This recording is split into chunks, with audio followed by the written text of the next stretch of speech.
Good morning and welcome to the September 6, 2023 Public Safety and Justice Subcommittee meeting. I'd like to call the meeting to order. I'd like to hear from our attorney regarding public comments. Good morning. During citizen comment, members of the public may address the subcommittee for up to 3 minutes on issues of interest or concern to them. The Arizona Open Meeting Law permits the subcommittee members to listen to the comment, but prohibits members from discussing or acting on matters presented. Members of the public may speak for up to 2 minutes to comment on agenda items to be discussed. Comments must be related to the agenda item and the action being considered by the subcommittee. The City Council and staff cannot discuss or comment on matters related to pending investigations, claims, or litigation. Thank you so much, Ms. Vega. Do we have any general call to the public? Madam Chair, we do not. Wonderful. Our first item of business is the minutes of the meeting from June 14th, 2023. Do I have a motion? Second. I have a motion to approve and a second. All those in favor, please say aye. Aye. Aye. Any opposed? Hearing none, the motion passes unanimously. Our next item of business is light rail security, and for that item, we will hear from our light rail coordinator, Marcus Coleman, Assistant Chief Sean Kennedy, and Valley Metro CEO, Jessica Mefford-Millard.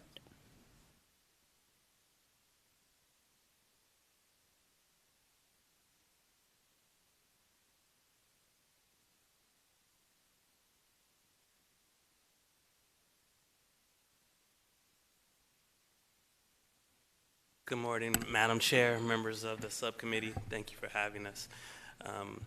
I am Marcus Coleman, the Light Rail Administrator for the City of Phoenix. Today I have joining me Jessica Mefford-Millard, who is the CEO of Valley Metro, and also Assistant Chief Sean Kennedy, who is with our police department. Today, the topic that we're going to discuss is our light rail transit security program. As the Light Rail Administrator, this is a program that is near and dear to my heart, as well as being a son of an avid light rail rider.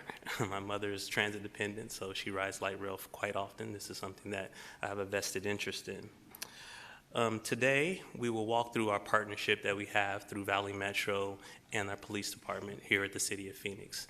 This partnership has been a long-standing partnership. Valley Metro will walk us through the resources that they have dedicated to light rail, not only as a full system, but also here in the City of Phoenix, as well as our transit unit will be giving us a full layout and detail of the work that they currently do around our system. Then at the end, we'll follow up and talk about, through a collaborative effort between Valley Metro and our police department, a new program that we actually started to institute this week that really enhances the security along our system. With that, I will hand it over to Jessica Mefford-Millard to start out with the presentation. Thank you, Marcus. Good morning, council members. I'm Jessica Mefford-Millard. I'm our CEO at Valley Metro. I'm delighted to be here this morning to provide you with an overview of our security program at Valley Metro, focusing this morning on light rail. The safety and security of our light rail customers and our bus customers and that of our paratransit customers is our highest priority. We have a comprehensive safety and security program. Today we'll focus not on safety, which is unintentional harm or risk, but we'll focus on security, which is mitigating intentional risk across the system.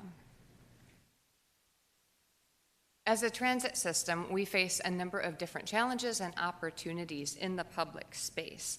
Accordingly, we have a layered approach to securing the system that provides different levels of tools, resources, and personnel support to correspond to those risks.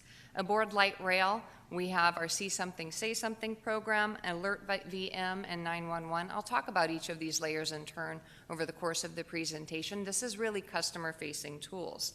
At the next layer, our first line of personnel resources is our Allied Universal Security Resource Unit of Guards. And then finally, it's our law enforcement details consisting of law enforcement across the cities of Phoenix, Mesa, and Tempe. Focusing first on Allied Universal Security, We're currently budgeted to have a little over 4,500 weekly hours for our field security guards as part of Allied. The full-time equivalent, by the way, is about 110 full-time guards and 4 part-time guards. We're currently able to support about 75% of those scheduled shifts. We are carrying a vacancy rate in the last month or two. It's hovered right around 20%. We're still working to close those gaps. I want to note, though, about a year ago, our vacancy rate was about 50% on the Allied Universal contract. Thanks to wage rate increases supported by our board of directors, including the City of Phoenix Resourcing, we were able to increase the wage rate on the Allied Universal contract, and we have been experiencing much better results for recruitment and retention. When we open the Northwest Phase 2, which is in early 2024 with the terminus at Metro Center, we will add additional Allied Universal Security resources. That's about 420 hours, including a 24/7 fixed post at the new terminal station at Metro Center. We will also have 280 hours of field security officers and 30 hours of supervision. This is on a weekly basis. The duties of Allied Universal Security is first and foremost checking passenger fare and enforcing our code of conduct across the light rail system. Our code of conduct is displayed prominently across the system so that our customers understand what behaviors are and are not acceptable on light rail. Allied Universal has as their tools the ability to issue warnings and civil citations. This is when identification is obtained. I want to note that in order to issue citations, Allied Universal guards have to have an ID. We cannot issue a citation to a Jane Doe or a John Doe. This is sometimes challenging because many customers, upon interception with Allied Universal, refuse to present ID or they just walk away. So we're working hand in glove with our law enforcement partners who have a greater level of enforcement when it comes to securing identification. Take a quick look at when and where our Allied Universal Security Guards are deployed. They're deployed across 10 zones in light rail, and this helps us maintain a consistent presence of security across each of these zones.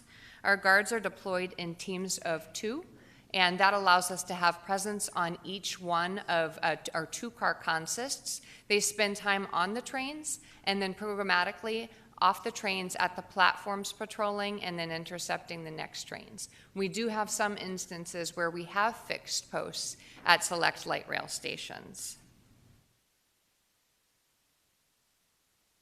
We also have a layer of customer experience coordinators. Now, this isn't part of our security team, but it is part of our see something, say something, and code of conduct enforcement. Our customer experience coordinators are deployed throughout the system. They're relatively small in number. We like to say they're small but mighty. They provide a level of information that is just absolutely essential to our customers, especially those who are visitors or occasional users of the light rail system. They do a great deal of patrolling during our special event periods. We do have 2 additional customer experience coordinators budgeted for our opening of the Northwest Extension Phase 2.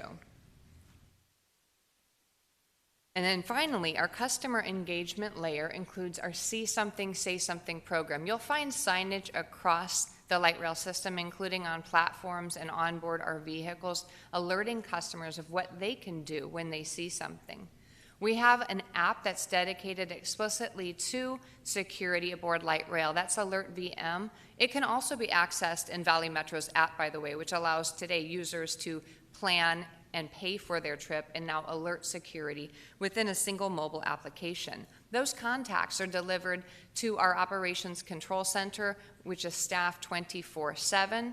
We can deploy resources as needed. So this is everything from I don't feel safe, I see someone selling tickets or passes, I see graffiti on board a train. This is not, however, for emergent situations that require immediate law enforcement support. For that, we encourage our customers to dial 911. We also proactively push out notifications to our customers regarding service delays, schedule changes, any interruption via alerts that our customers subscribe to. We've recently increased our data gathering. It is essential that we understand what our customers are experiencing and we hear it from their perspective. We have begun pulse surveys. We did one such survey at the end of calendar year 2022, beginning of 2023, that polled our customers about their experiences, and we heard from them, and then in a recent survey of our own team members and contractors, that security is a top-of-mind issue and concern for our customers. We are reacting accordingly. I want to provide you with a few updates from the field.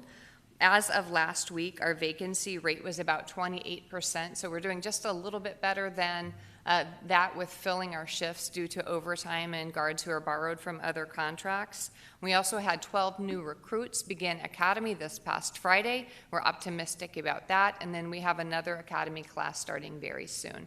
On a contract like this, we will always have some churn. There will never be a point at which we stop recruiting or stop training our guards. I want to make sure that we're setting clear expectations. We have also refocused leadership from Allied Universal Security on frontline supervision. We have a new account member. Mr. Fredericks is with us here this morning. His focus is supervision and support for our frontline team members. These guards are deployed in the field all day, every day, and they require that supervision and support so that they can effectively perform their duties.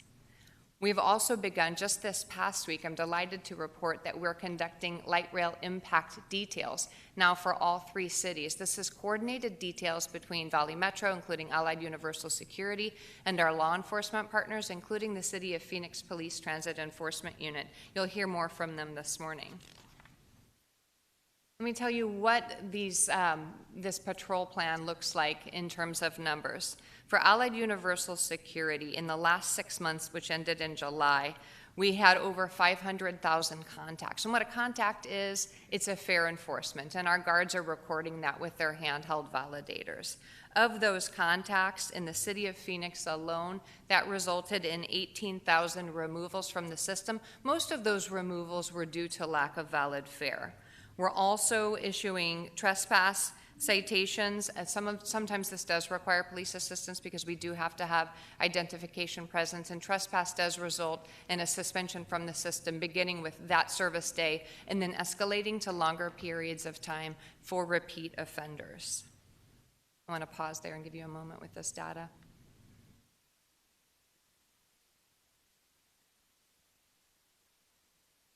Provide you with a fare collection update. We are in the process working in concert with City of Phoenix on a fare collection modernization. This is going to include new fare boxes across bus, new ticket vending machines at all light rail systems. We've already rolled out mobile fare. We deployed that in February of this year. It'll also include a new stored value card available to all customers that'll allow you to load passage or a cash purse. Today, all of our stations have functioning ticket vending machines that accept cash, credit, or debit. These machines are old. Our team is working to support them, and we're maintaining at least one functioning machine at every single station. We get updates twice a week on TVM functionality. We have purchased parts from machines from other cities to try and keep those moving until they're replaced in 2024. I mentioned mobile ticketing. We also have fare media available at retail partners. Our goal is that every day 20% of light rail customers have their fare inspected. Our current inspection rate's about 12.3%. As we continue to resource that Allied Universal contract, and as we have improved equipment, including more reliable handheld validators, we're going to see that enforcement rate continue to climb. Our current compliance rate, that means of those 12.3% of customers who have their fare inspected, compliance is 87.7%. So about 88% of customers we encounter on the system possess a valid fare. Our goal is actually 95%. We're also making structural improvements. You might have noticed that the plaza at 19th and Dunlap is currently closed. There's a large pedestrian and customer plaza also available for community events. We've closed that temporarily, and we're making some modifications. That's going to become a paid fare zone. So that means if during a non-event period you're in that space, you must possess a valid fare. And that's intended to reduce the instance of loitering at that critical station. We're also looking outside of Valley Metro and Phoenix to identify opportunities to improve security across our light rail system. Earlier this year, we engaged the American Public Transit Association, that is the trade association for the transit industry in the U.S. We engaged them along with peers from the cities of San Diego, Miami, and Seattle to visit with our system, our staff, including City of Phoenix Police, for a week and come up with a series of recommendations that we can adopt to improve our performance. Among those recommendations included increasing and enhancing that frontline supervision of our allied guards. I mentioned changes in the allied leadership and disposition that were made just in recent months. We have added an emergency manager role. This is a critical position for coordinating resources, particularly with police, fire, and EMS in our local communities. We're recruiting for this position now. We're also conducting benchmarking every single month against our peer agencies so that we know where we stand compared to them, and we are all facing very similar challenges right now in our communities.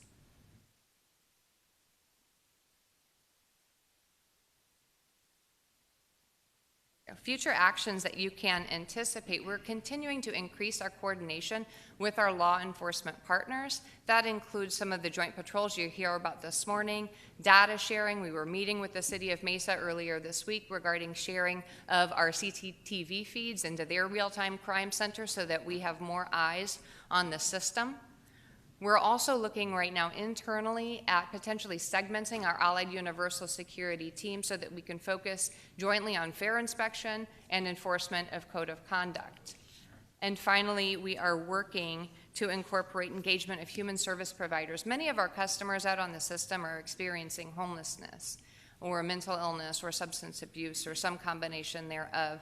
The challenges that we're facing have changed markedly in the last 5 years or so, and so working to provide resources to our customers as services where they are must be part of our future programs. With that, I'd like to turn it over to our partners at City of Phoenix. Assistant Chief. Before you do that, Councilman Waring? Thank you. So I guess they're Phoenix-based questions, but whoever wants to answer them. So the private security, the allied security, 110 of them, but only 75% of those positions are filled, so probably 80 to 85 actual positions, correct? Thank you, Councilmember, Madam Chair. That's correct. Okay, so the 110 is a fiction, it's 80 to 85. An empty FTE that's funded but not filled does us no good. I understand that hiring is an issue, so what are you going to do? That's everybody. And then Marcus, the private security, that's not all in Phoenix. A lot of those people are out in Mesa or wherever, correct? Councilman Warren, yes, that is correct. So how many are actually on, if you're a Phoenix rider and you're only in Phoenix, how many of these guys are you going to see a day? Councilman Warren, I don't have that exact number. I would look to Adrian. I mean, I'm see if just he can provide ballparking, that. half, 2/3 of the 80. So the distribution, I don't know if you have that, but the yeah. distribution of the personnel is based upon miles within the system. If you want to provide some additional information, Jessica. Sure. So, Councilmember, thank you for the question. It's more than half, and you'll note on slide 5, we shared the zone configuration. The zones within City of Phoenix tend to be smaller than, for instance, in the eastern part of the alignment in Mesa. We're dealing with a higher customer volume there, and we need a larger security presence. So you'll find that the zones roughly follow ridership at those stations so that we're matching our security presence with the volume of customers that we're encountering. So more than half. So 50 or 60 are in Phoenix during Phoenix service at any given time. Is that, I'm just trying to ballpark it, it doesn't have to be exact. So ballpark, yes. So how many trains and how many cars are running in Phoenix at a given time? What I'm trying to get to is, what is the likelihood, if you have an incident, that any of these people are going to be anywhere nearby that can actually help you? I suspect that number is going to be extremely small, but I could be wrong. So it's actually, I don't have the exact number, but you're probably going to encounter a guard right now on about 1/3 of trains. The program that we're looking at, I mentioned that our goal is to stratify that contract, possibly add to it a little bit, with the goal of having coverage on 50% of the trains. So, and I should have asked this before, what are the hours of operation? We're pulling out in the morning, council member, in the 4 a.m. hour, and we're pulling in to the Operations and Maintenance Center in the 1 a.m. hour. I mean, obviously, these people aren't working all those hours, so you're going to have at least a couple shifts, I assume. So really, you got to take the 50 or 60, and you got to cut that in half, too. We have staggered shifts throughout the course of the day that roughly correspond to ridership with presence during all of the hours we're operating. We also have guards who are working overnight shifts because we do perform maintenance across the system at all times. So the goal is 50%, but the reason we're here is I asked for this to be put on an agenda because I got tired of hearing too many constituents call and say, wow, I rode that one time, never doing that again. It's too expensive and too ungodly inefficient to justify anything we've spent, but now that it exists, you know, we at least we shouldn't be chasing away our customers. And I will say I was curious at the use of the term customer for people who are homeless and presumably not paying. Those aren't actually customers. They're chasing away people who might be customers. That's true. So our messaging there is unsound, I would say, Madam Chair. So you're not a customer if you didn't pay. Then you're stealing services from the people who did pay, and I guess asking the rest of us to subsidize it.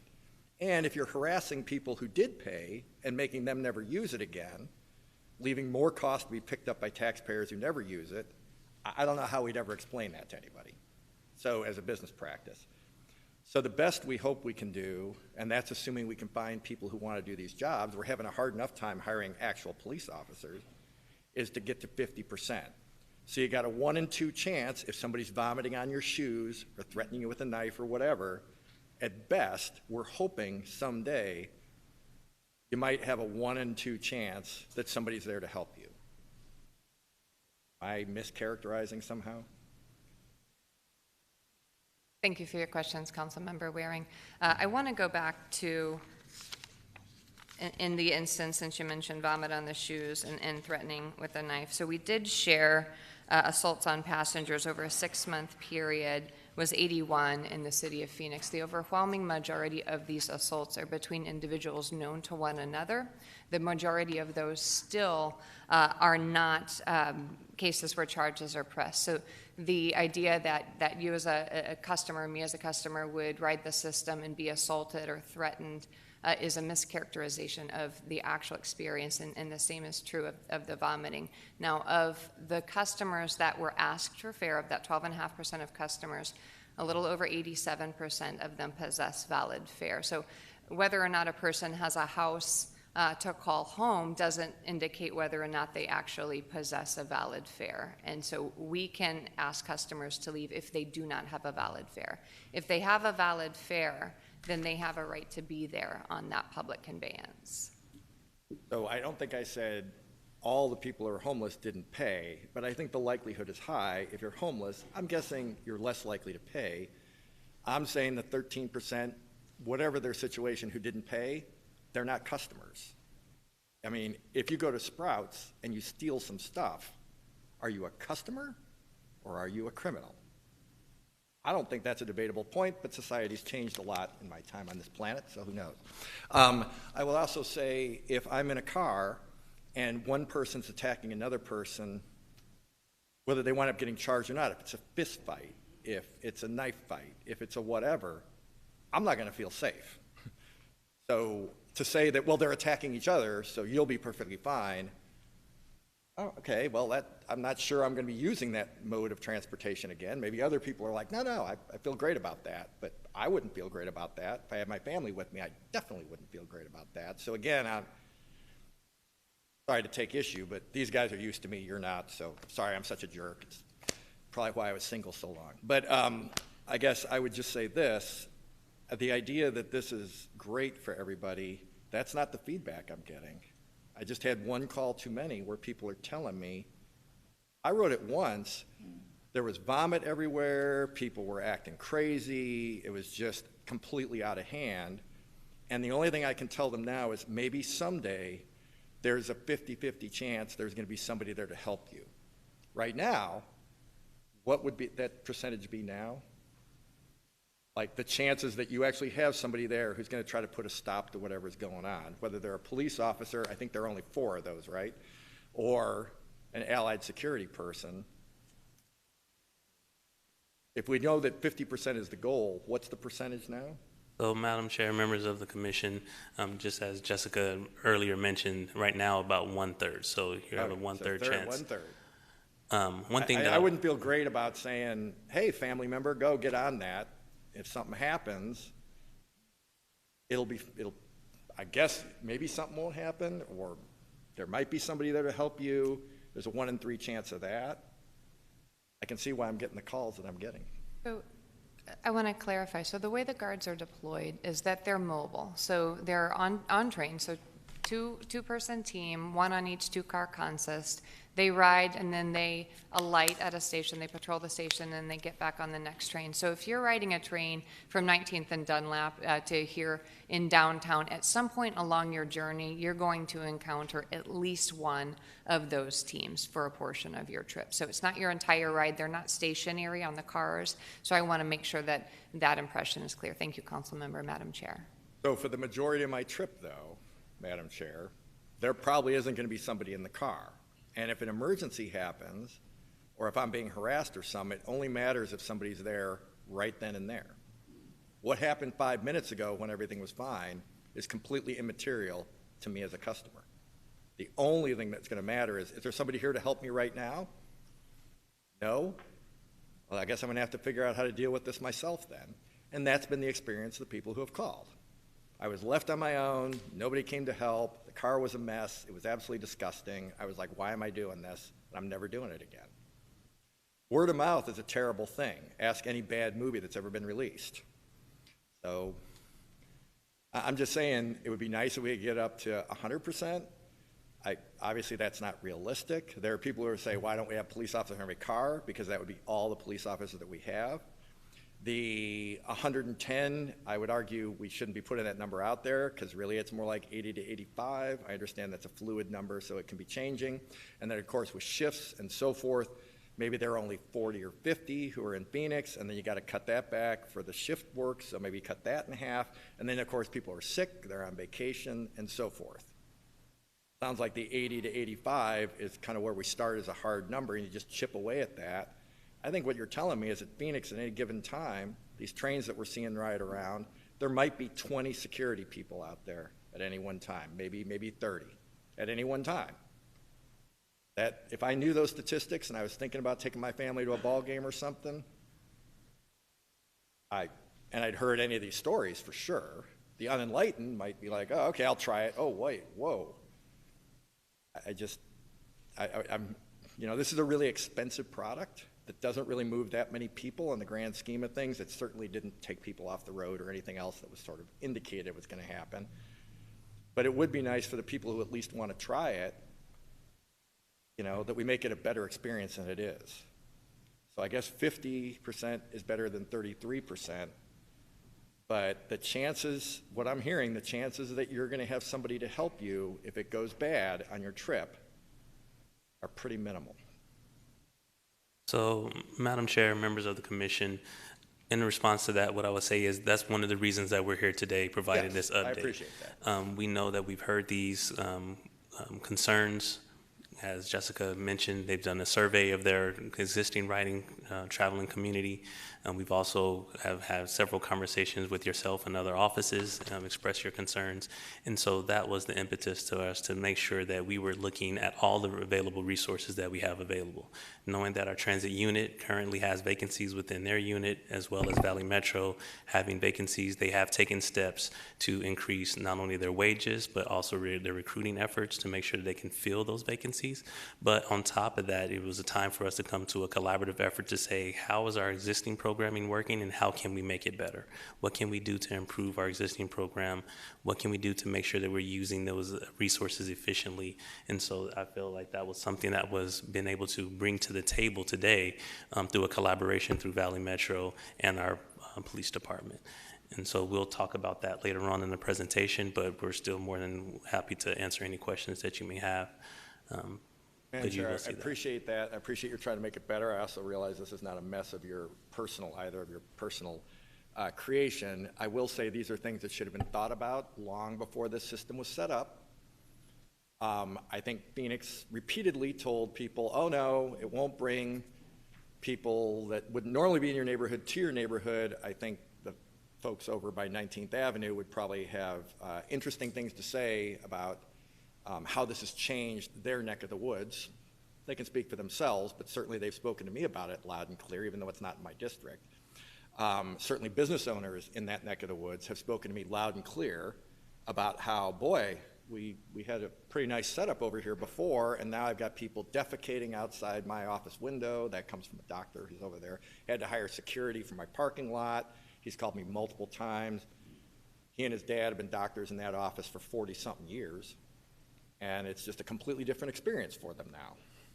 Thanks, Light Rail, is kind of his interpretation of this.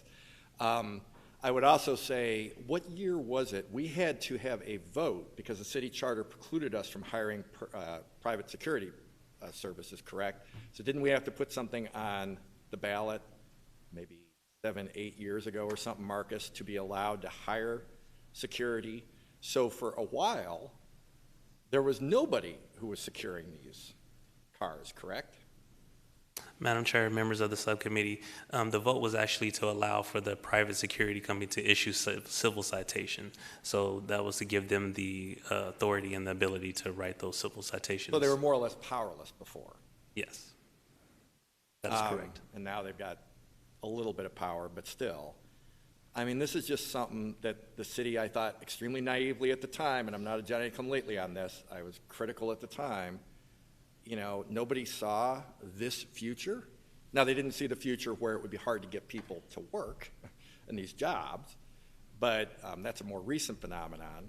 So I understand the problem of trying to hire enough people to fill all these spots, but we really can't be telling people, well, we've got 110 when it's going to take a lot to get to 110 in this climate of trying to hire people. Ask the officer sitting next to you. It's a challenge. So I guess I'll just say there was no foresight put into this, and now here we are with a very expensive doodad that I'm hearing from potential customers, I'm never using that again. So all I'm really asking is that we can try to change that narrative. I know you're trying to move it incrementally better, but really what's called for is you've got somebody really preferably in every car, because it just sounds like it's a big mess. Those are the reports I get from the front. And it's extremely frustrating given the costs involved. I'll stop there, Madam Chair. I'm sure they're sick of me, but I appreciate you indulging me. Thank you, Councilman Waring. Councilman Robinson. Madam Chair, thank you very much. I just want to make a real quick comment, and it goes to a little bit of what Councilman Waring is saying. Only a little? A little, just a little. Okay. Give you a little bit of a different perspective, because I think it's important to have all sides. I teach out at ASU on the Tempe campus. And last evening before class, and I did not expect the conversation I had with several students to be a part of this meeting today, but I think it's important that you hear this as well. Several students, it's a class of about 57, had about 42 there last night, and I don't know if that's a reflection on me or not, but of those, I had about 12 students who ride the light rail from downtown ASU downtown ASU to Tempe, because that's where the criminal justice program is, but I teach on the Tempe campus. And it just got into the discussion about overall, the conversation was about your awareness around you and things along those lines. And about 12 students ride it with regularity, and I will say, you know, and because I believe everything Councilman Waring was saying to be factual, but what my students were telling me is they enjoy the light rail, that it is an opportunity for them, and probably not really aware of things going on around them, putting their earplugs in and reading or listening to music, I like to think they're preparing for my class, but I don't know if that's entirely true. But their experience has been just the opposite. It has been they feel safe, they enjoy the time that they can kind of relax a little bit on their way out to Tempe, and that has been the experience that I have received from some of the students. And in knowing that this is such an issue, my staff and I have talked a few times. I told them one of the things I want to do is start taking the light rail from down here to Tempe on nights that I have class and stuff. So I'll start doing that. The next time you come forward, I'll let you know what my observations are firsthand. So I just think that's important as well. So thank you very much, Madam Chair. Thank you, Councilman Robinson. Chief Kennedy, if you're ready to go. Good morning, Madam Chair, members of the subcommittee.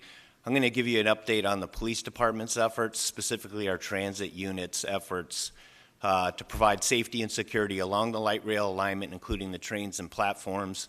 And then I'll touch on some of our efforts to provide enhanced security working in partnership with Valley Metro.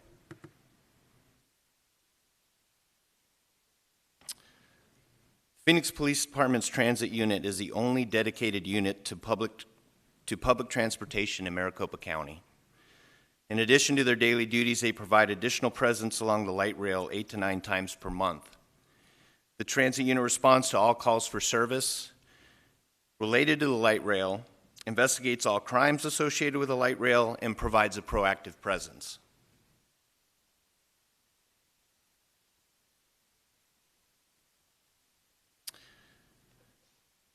This is a number of personnel that we have dedicated per shift to provide anything that's related to crime along the light rail. The transit unit regularly assists the precincts with their crime suppression plans, recently assisting the Desert Horizon Precinct with their 19th Avenue Community Action Safety Plan. In addition, the transit unit also has 3 explosive detection canine teams who support special events, as well as light rail and platform sweeps, and provide a protective presence when they're not performing their duties as a canine explosive detection canine handler.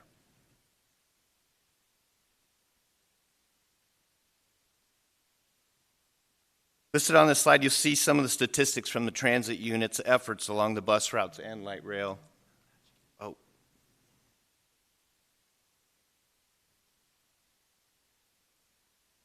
So some of the numbers that you see here are some of the statistics from the transit unit's efforts to provide safety and security on the light rail.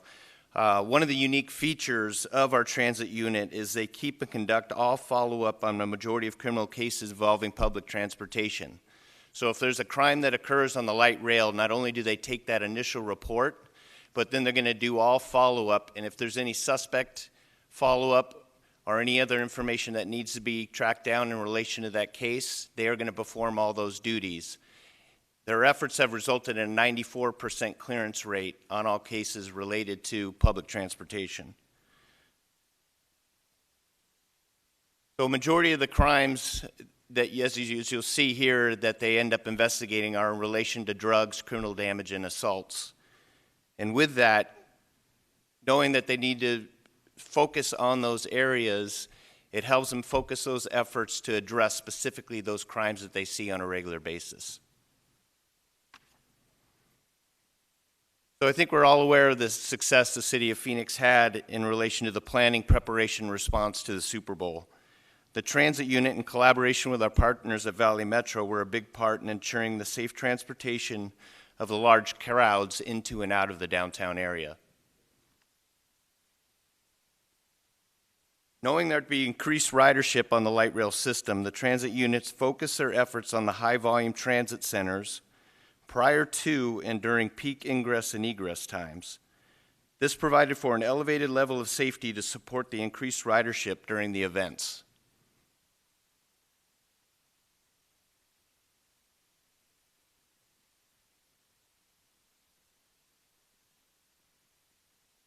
As a result of the increased presence prior to and during peak ingress times, there were several arrests made and several contacts made prior to the influx of the large crowds that we would see coming into the day of the events and then leaving from those events. In addition, our explosive detection canines conducted 211 bomb sweeps in relation to the events related to Super Bowl, as well as the platforms and light rail system daily before they are put into service.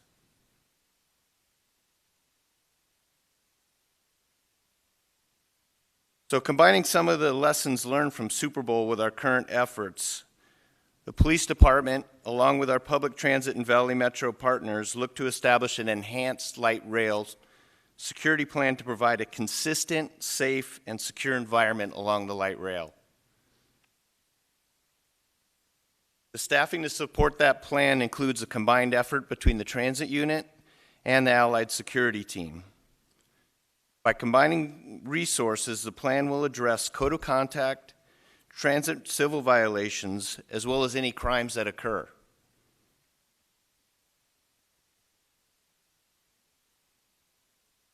So the plan is going to be broken down into 3 phases. Phase 1 of the plan will focus primarily on education of fare requirements, transit civil codes, and code of conduct situations. Citations will be issued in aggravated situations, and the police will provide presence and support and take action if the situation rises to a criminal offense.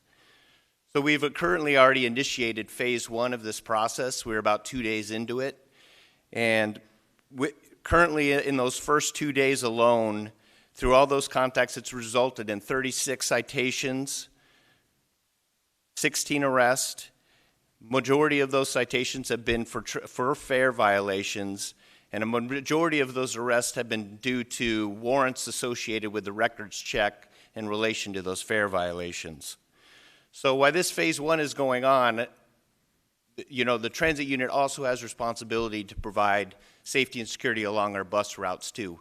We will still have dedicated resources to ensure that our bus stops and the bus routes are safe during this time period. So after phase 1 of the plan, we move into phase 2, which will be a 2 to 3 week process. Phase 2 of the plan will focus on increased enforcement and citations issued to repeat offenders. Continued education will occur to those first-time offenders.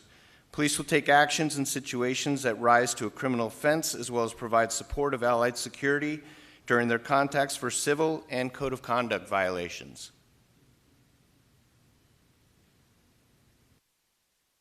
And as we move into phase 3 of the plan, which will be an ongoing maintenance phase, during this phase, we'll look to conduct enforcement at least 1 day a week.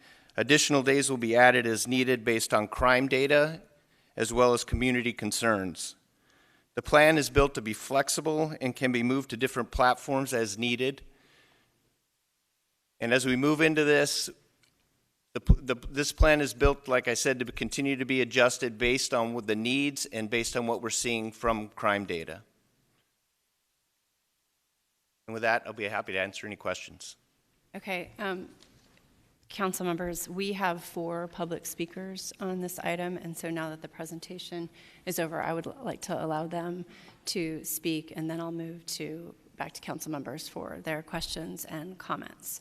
I have, first on my list is Jeff Spellman, and it looks like he's here in person. After that will be Jamie Mason, so if you'll just make your way so you'll be ready to go after Mr. Spellman, that would be wonderful.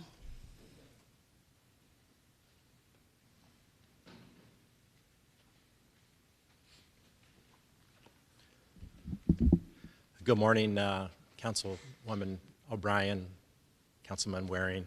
Jeff Spellman with the Violence Impact Project Coalition. I live in the corridor along 19th Avenue. Jim, I see exactly the things that you're talking about. I've ridden light rail for years, and I've experienced exactly the same things that you've been talking about. Thank you for the grilling, because it's deserved. Security on light rail is an absolute disaster. I and many of the other neighborhood leaders, some of whom you'll hear from today, have been bringing this to Valley Metro's attention for years, and it seems to have fallen on deaf ears. You look at those numbers, 87% fare compliance, that's not very good, but the thing of it is the 13% that they're dealing with, those are the 13% that are causing 100% of the problems that we see on light rail. You're exactly right. This whole idea of replacing the account manager in supervision, I've been having discussions recently with the leadership staff at Valley Metro, and they acknowledge they have a problem with leadership, supervision, performance. Why now? Why now all of a sudden, now that it's come to this level, do we all of a sudden get this attention? We support this program, this proposed program, especially in terms of the police department's involvement with it. What choice do we have other than to support it? We have to get it under control. We know the ability of the transit police to solve problems. They're very, very effective. They work with a very small team. They have a high number of vacancies in their unit, and now they're being asked to do more on trains. when Valley Metro should have been doing this long ago. It's for years of not enforcing fare compliance that we have this problem. And now the police department has to come into the rescue. We do support the program. I think 3 weeks into a program, anybody can absorb that and deal with it. And we can deal with the fact that we're probably not going to see the same level of service at the bus stops in the neighborhoods, on 27th Avenue, on 19th Avenue, on Hatcher Road, on Bell Road, all those programs that transit supports. So we need to hold Valley Metro more accountable. And if we're going to extend beyond the 3 weeks, this program, we need to get some more positions in transit to help support that so that we don't lose the services we're seeing throughout the city as well. Thank you. Thank you, Mr. Spellman. Next, we'll have Jamie Mason, followed by Shannon McBride.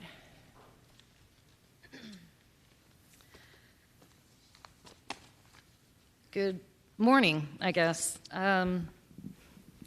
This is going to be a little bit difficult. My name is Jamie Mason. I am a concerned community member. I am a co-chairperson of the Cactus Park Community Alliance. I am very involved in not just my community, but various communities. And I'm not sure, I think Jeff pretty much covered everything that I was thinking, but, and Councilman Waring had answered so many questions that I also had, and I agreed with everything you said, sir. But just to add a little bit more for whatever it's worth, what I prepared is, with as much as I do agree that something needs to be done with our light rail system and believe this enhanced light rail security operations plan is a very good first step leading in the right direction. My opinion, there's just so much more in addition to just the fare issues, which again has already been covered, but I wrote this last night. We currently have, well, we did get the numbers on the number of allied security team members. Thank you for that, because that was more information that I was unable to find online. And the extra duty public safety team through the transit unit, City of Phoenix Police Transit Unit, which offers additional assistance.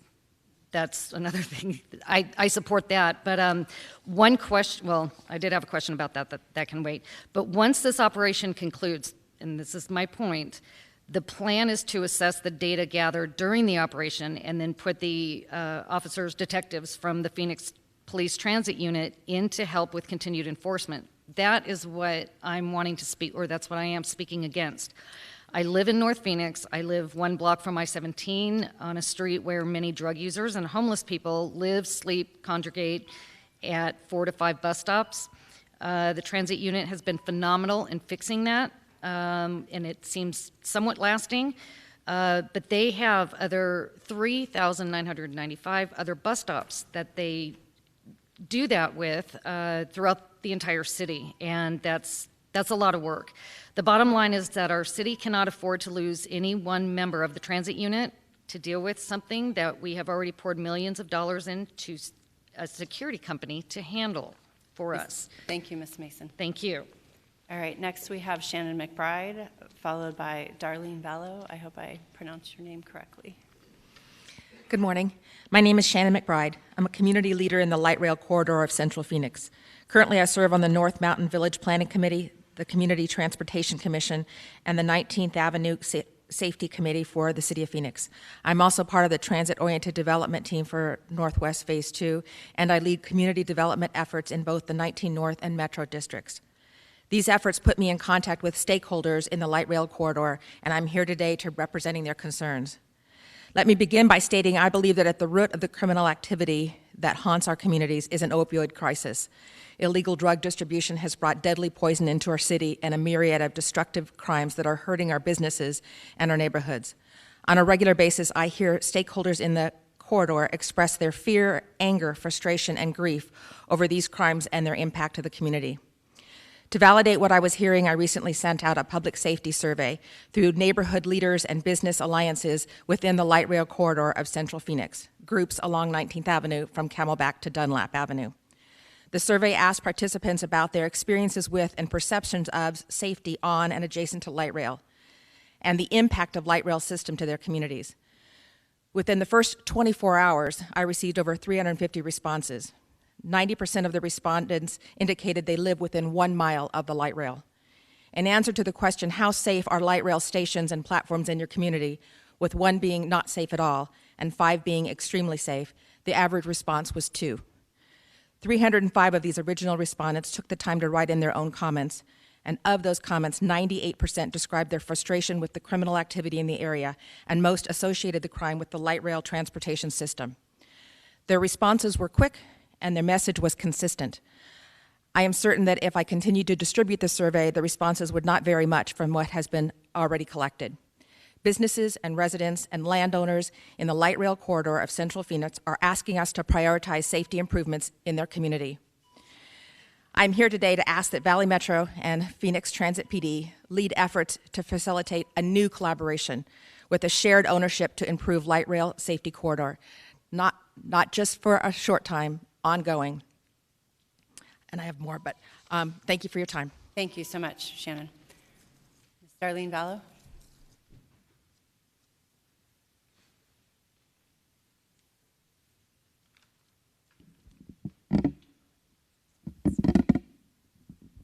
Okay, my name is Darlene Vallow, and I sit on the 19th Avenue Community Safety Plan, and also I do my daily Phoenix Neighborhood Patrol. And thank you to councilwomen and councilmen that are here listening to what we observe in our neighborhood. I also am part of the Washington Park Neighborhood Association. I'm the VP for Community Safety. These are some of my observations. I go out and do my Phoenix Neighborhood Patrol in the morning before I go to work, in the evening after I'm coming home from work. So I'm very dedicated. And like you said, Marcus, the light rail is dear to your heart, is also dear to my heart too, because I do my Phoenix Neighborhood Patrol. I'm active in the community because of human life is dear to me. If it's one life that I save, a high school child that may be being given drugs at the light rail platform, and then that's the one person that I'm going to try to help and see if there's any other children don't get fed this fentanyl.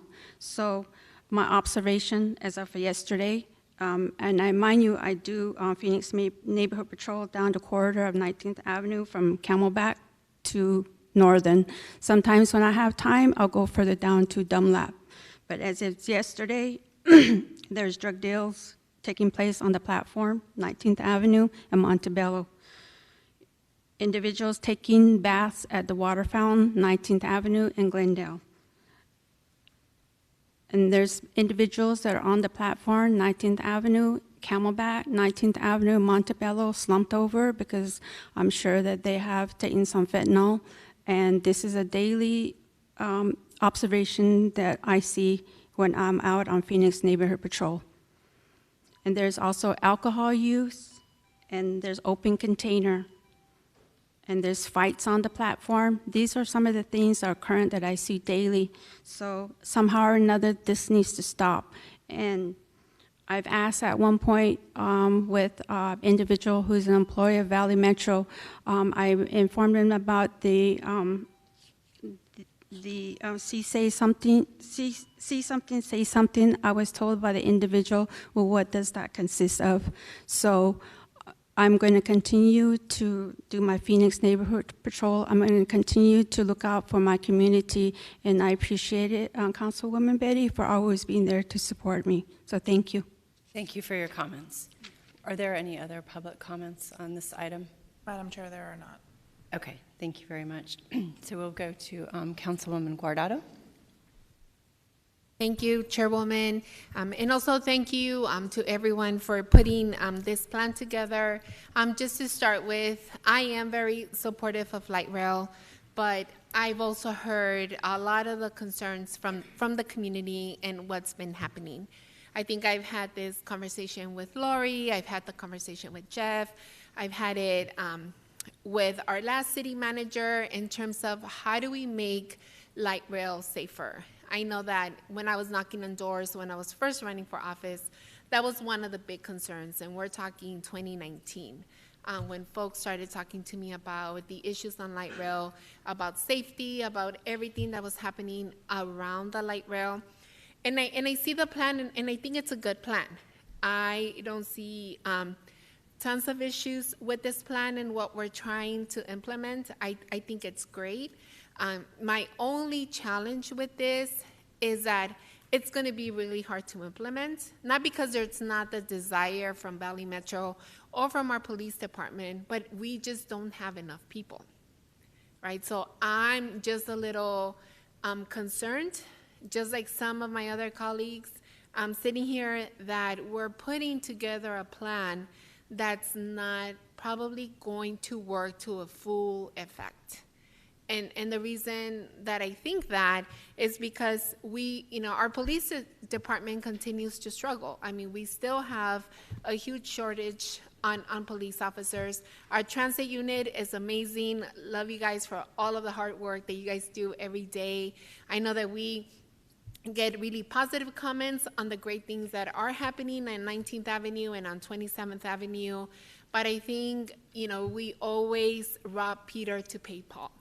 And I think it's about time that we hopefully try to figure out a different solution. I guess I would start with you, Jessica. When we look at these numbers, right, I see how many folks you need to have out patrolling. From what I'm gathering, we don't have enough, right, to be able to cover. And I'm just talking about Phoenix, right? I'm not talking about Mesa, I'm not talking about Tempe, but just in Phoenix, it just seems that even if we hire 20 more people, I don't think that's enough to be able to keep the area secure.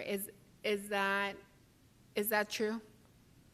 Thank you, Councilwoman Guardado. I can speak to Allied Universal Security because that's what Valley Metro has within our toolkit. So if we fill the 25% of shifts that are currently vacant amongst our guard, we'll have a better resource level. I'm not here to represent that this resource level is adequate. Things have changed in our communities. You've noticed that, I'm certain. So what we are also doing is looking at our resource level. Our first step is to extract stronger performance from the resources that we have within our budget and for the team members that we have under our contract. So I always push there first. The second thing that we are doing is looking at a different approach to deploying our contract security officers as well as our customer experience coordinators.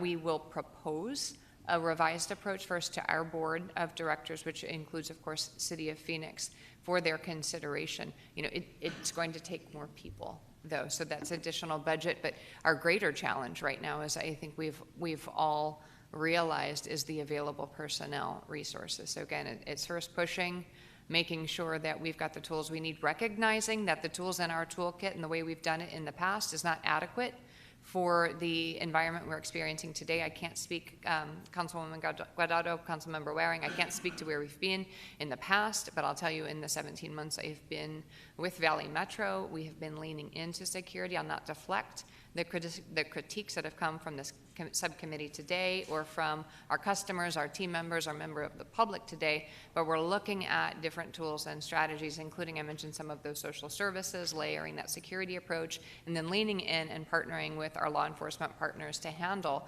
those instances and behaviors that rise to the level of criminal conduct violations, which we struggle, of course, as a contract security force to deal with. Right. No, I understand that. So I guess one thing that I would ask, I would like to know how much of a budget you would need in terms of being fully staffed and having a program that actually is going to work.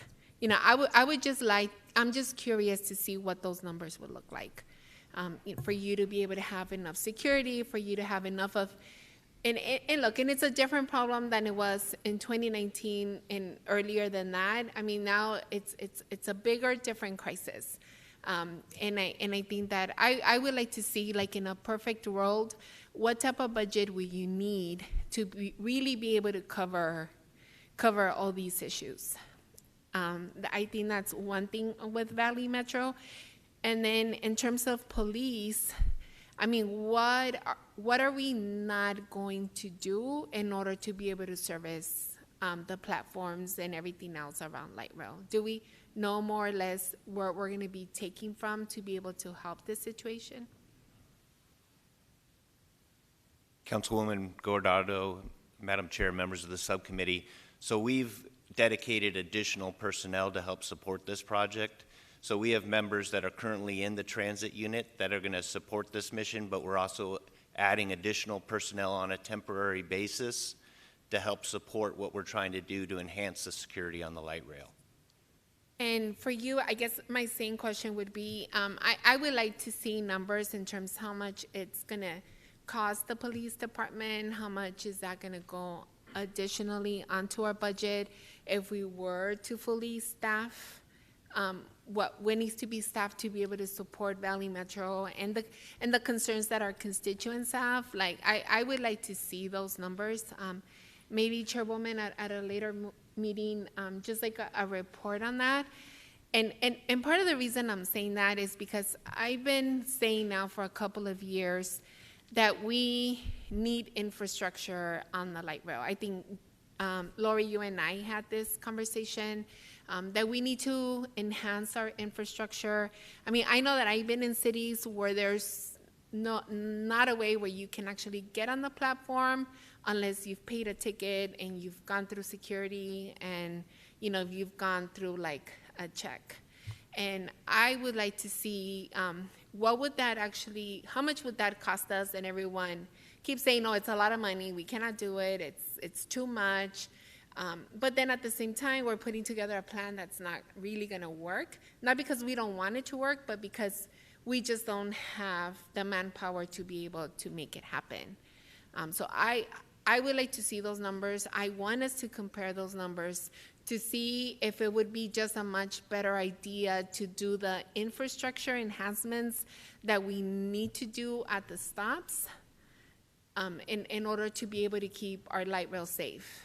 I've ridden the light rail. My family's ridden the light rail.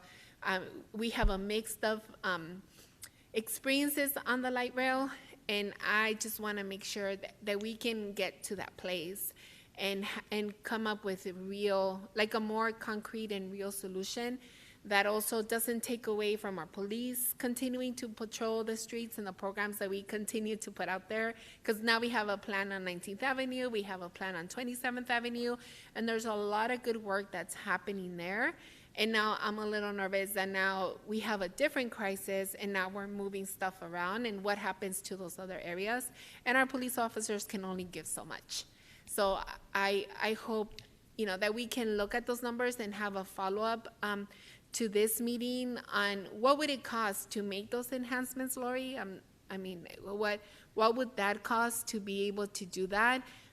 What do we need to do to make that happen? And then comparing it, right? Is it, you know, is it worth it at the end of the day? It's kind of when we were having the conversation about gating alleys. It was about, you know, is it going to be worth it at the end? Is it going to be cost efficient? What's a better thing? What's a better thing to do? Do we continue to clean alleys and figure that out, or do we just gate them and finish with the problem? And I think this is the same thing. There has to be a way where we can do something with the lines that we have, and then Mark is really looking at the new lines that are going to be coming in, and how is it that we could have more secured platforms for our residents. Because I hear it, I see it all the time. I drive down 19th Avenue and 27th Avenue. A lot of that is in my district. And I do ask myself that question all the time. Why didn't we create different infrastructure to make it a lot safer? And yes, I understand that 15 years ago, or 20 years ago, we didn't have the issues that we have now when the architects were figuring out light rail when the designs were coming. But now we have this issue, and I just hope that, you know, we can find a solution to that. I guess that's another question for you, Lori. What's the possibility of being able to do that, and what are steps that we would have to take if that was a route we wanted to look at? Thank you, Madam Chair, Councilwoman Guardado, and members of the subcommittee. We will research that information. Some of that we have from a period of time ago, and we're going to have to update that data, and then we can bring that back to the subcommittee. Perfect.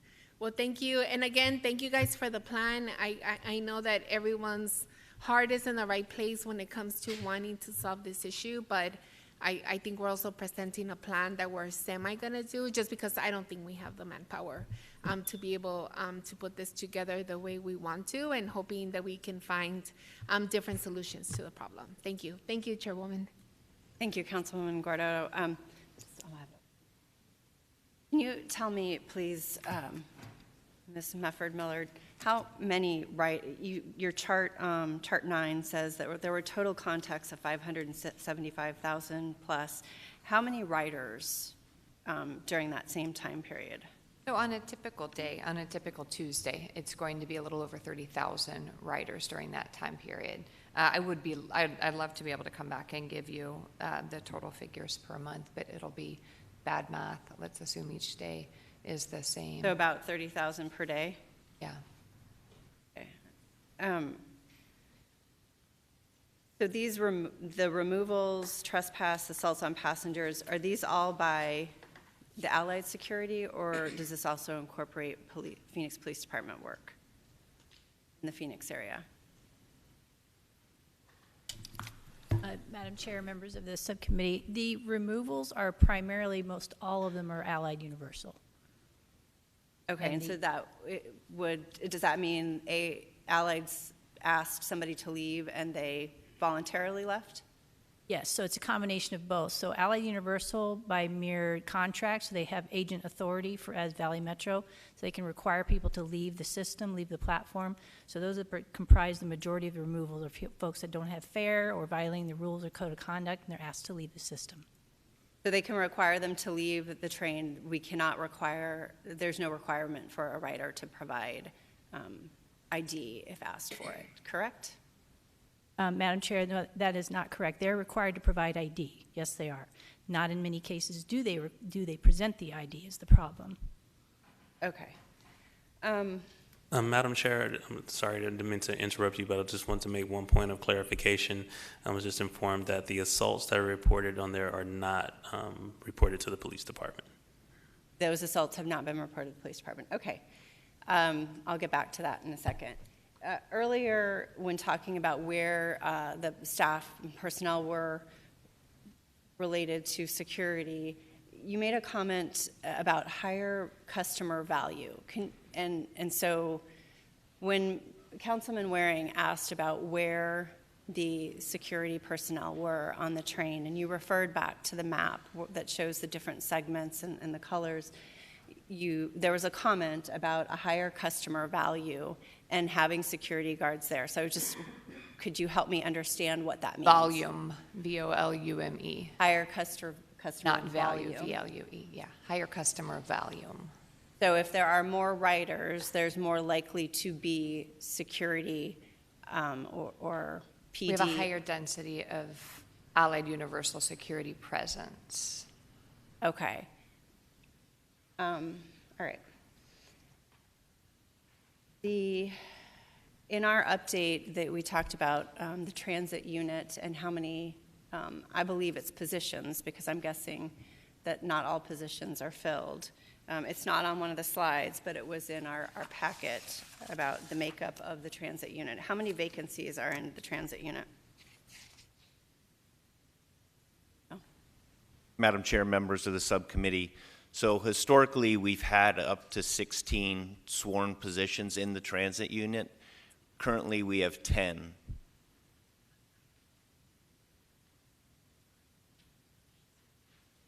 And that includes, does that include the commander, the lieutenant, the 5 sergeants, and the 10 detectives, or were you just referring to the detectives? That's just the sworn detective positions. Sworn detectives, so we have 10 sworn, okay.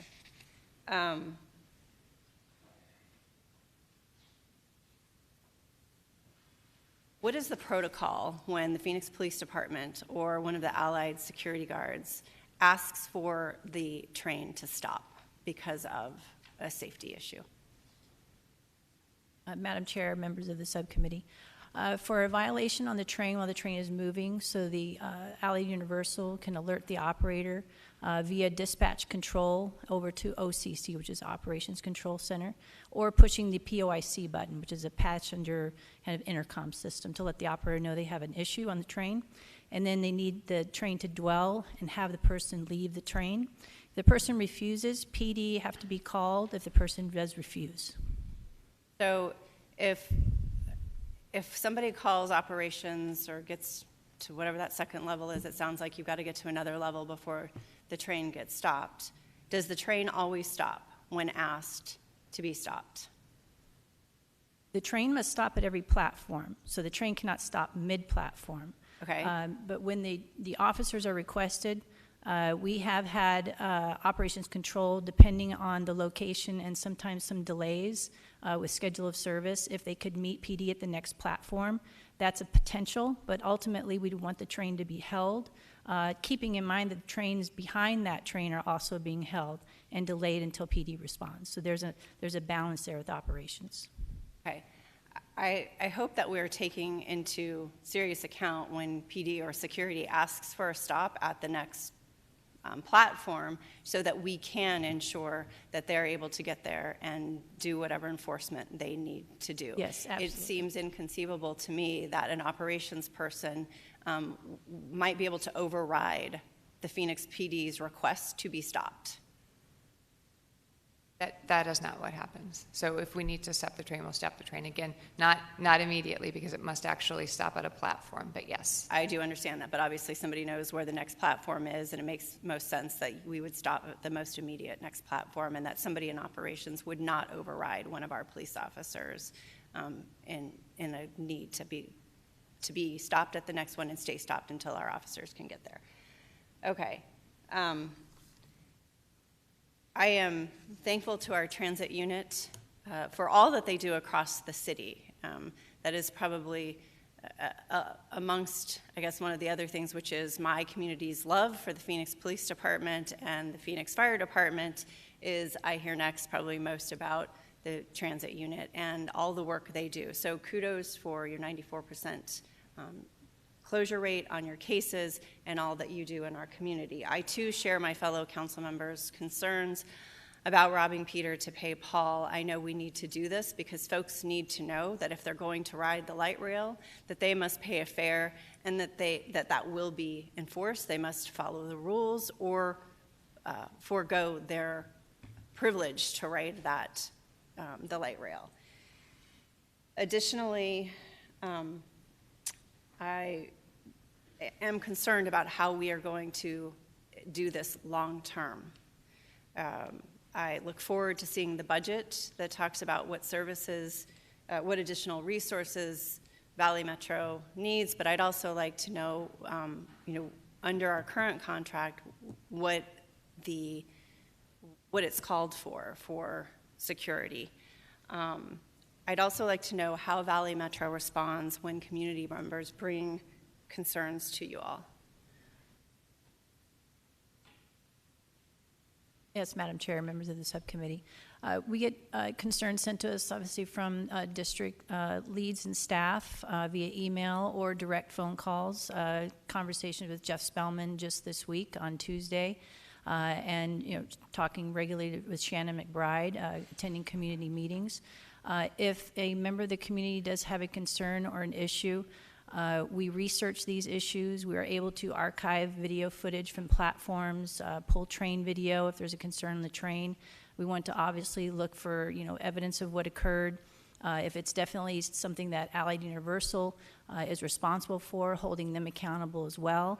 But more than importantly, trusting but verifying what the incident involved in. Thank you. The performance metrics, you've included some in here. Additionally, I'd like to know a non-compliance rate. So if your Allied Security folks are asking for a fare and they're told to buzz off, or if they ask for ID and they're told no way, we need to see those kinds of numbers as well. And I'd like to start seeing those on a monthly basis, please. I'm not sure who to look at when I say that. Marcus, Lori, you all are writing. So Madam Chair, I can make sure you receive that information. Thank you. I think if we can make sure that the whole committee gets that information. Sorry, I wrote down lots of notes. does AUS, they have the ability to trespass people? Madam Chair, yes, they do. Okay.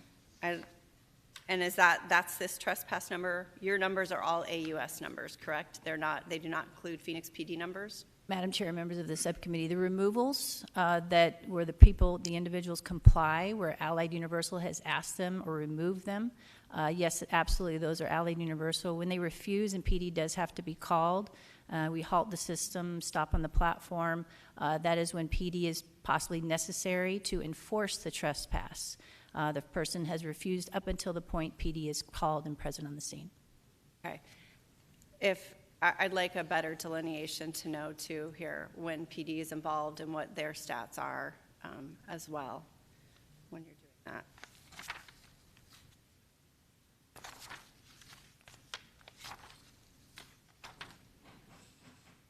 In the plan, phase 2 part of the plan, which will be week 2 to 3, it says that the Assistant Chief Kennedy, you talked about continued education for first-time offenders. So is that to say every time we run into somebody who says this is the first, how will we know that they're a first-time offender?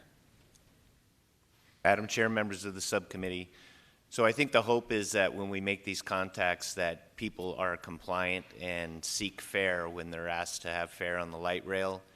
I think we see repeat customers.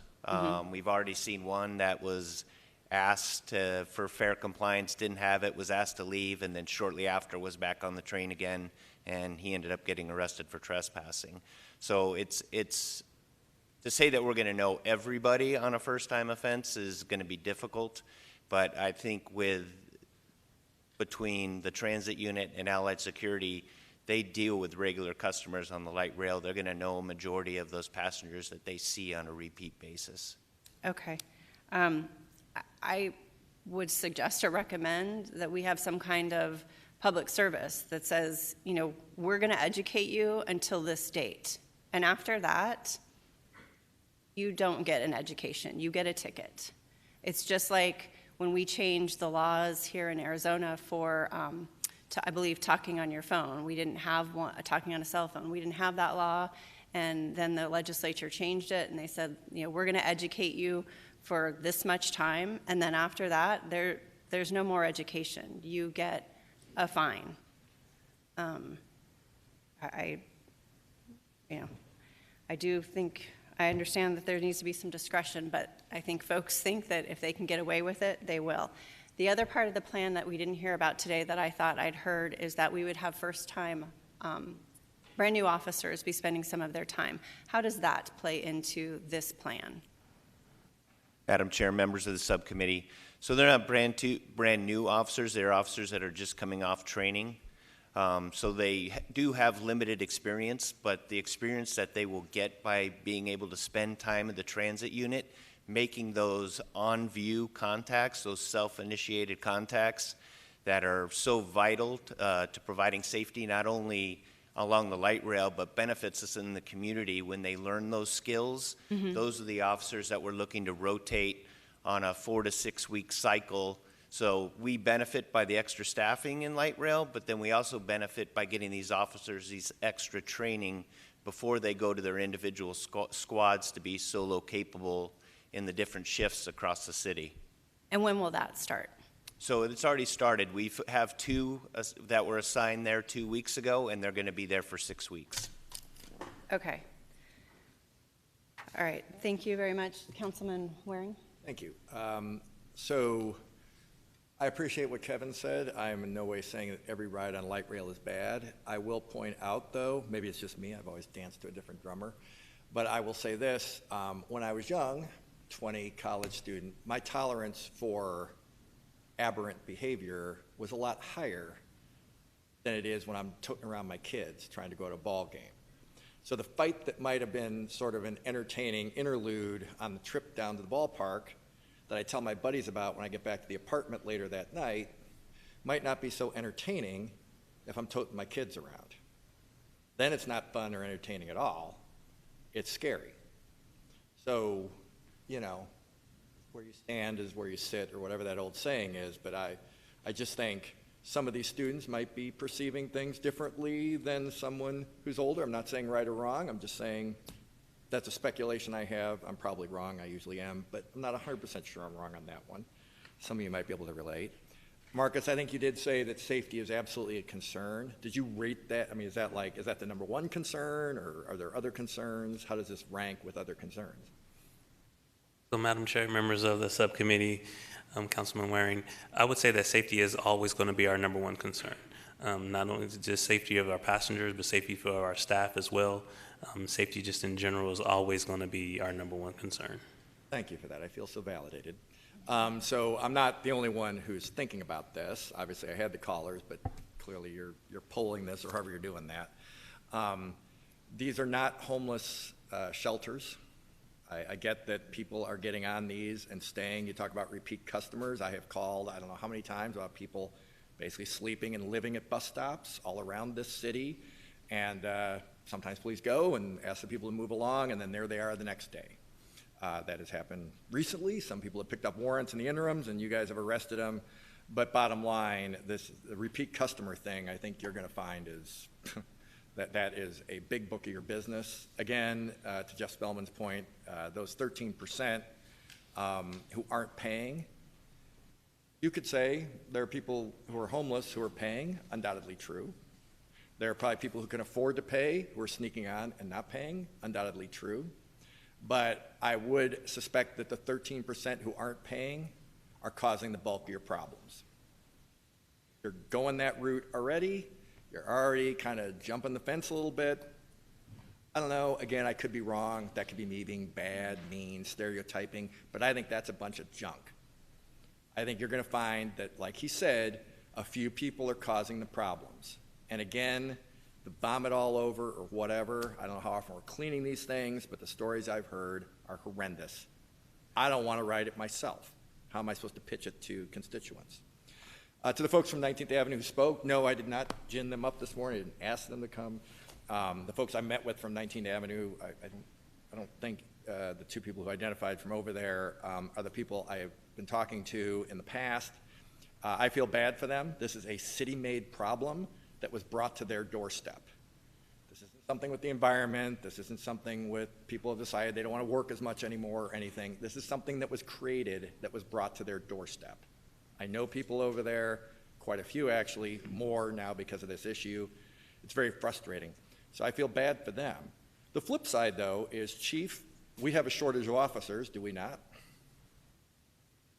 Councilman Waring, Madam Chair, members of the subcommittee, that is correct. A pretty severe one. We bumped up the pay, but we still have a shortage.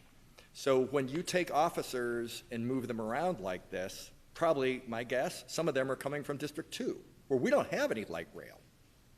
And I bet the usage of light rail is less too.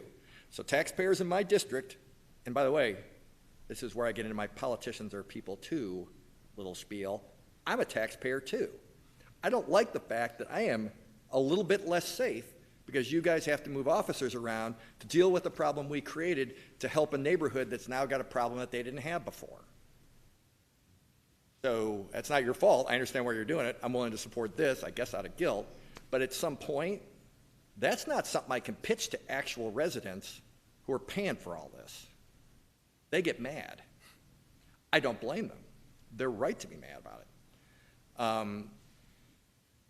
So I don't know if there's enough money to do as Betty rightfully suggests. We should be doing more. As I said, 50% shouldn't be right. It should be 100%, given the problems that we're clearly having, safety being number one, legion of examples, what the folks from 19th Avenue said. So I'm not concerned we're not going to follow through on this. I don't have any hope that we're actually going to follow through on this. I think the problem is going to remain.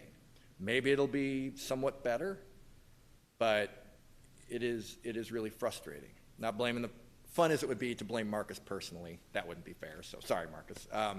But I understand you guys weren't here at the creation and so forth, but this is the mess that's been inherited. But I have to say to city elders who did push this plan, should have thought about all this a while ago. Maybe couldn't anticipate the problems with hiring now, maybe couldn't anticipate fentanyl, but I vaguely remember there was something about methamphetamine 15, 20 years ago. So drug abuse problem is nothing new. But it's exacerbated when we can't hire officers, and you create a setup that's just rife for the kind of behavior we're hearing about. So I guess I don't have anything more to say about it. I hope this helps. Please try to take as few officers from District 2 as you can. I'd personally appreciate it. I don't think it's fair. Thank you. Thank you. Two things. You referenced Valley Metro survey that you've done at the end and beginning of this year. I'd love for you to share the results of that survey with the committee members. Additionally, Ms. McBride, if you would be willing to share the results of the survey you've conducted with the committee members, I think we would appreciate that, to read those comments. On November 1st, PSJ, I would love to at least have a report as part of the PSJ packet as to where we are in the data points related to this plan. And with that, I thank you all for being here today. Item number 3 is our community assistance program and telehealth. The hiring update and metric overview, and then telehealth update. For that, we have Chief Mike Duran, Battalion Chief Ray Ochoa, and CAP Director DC Ernst joining us.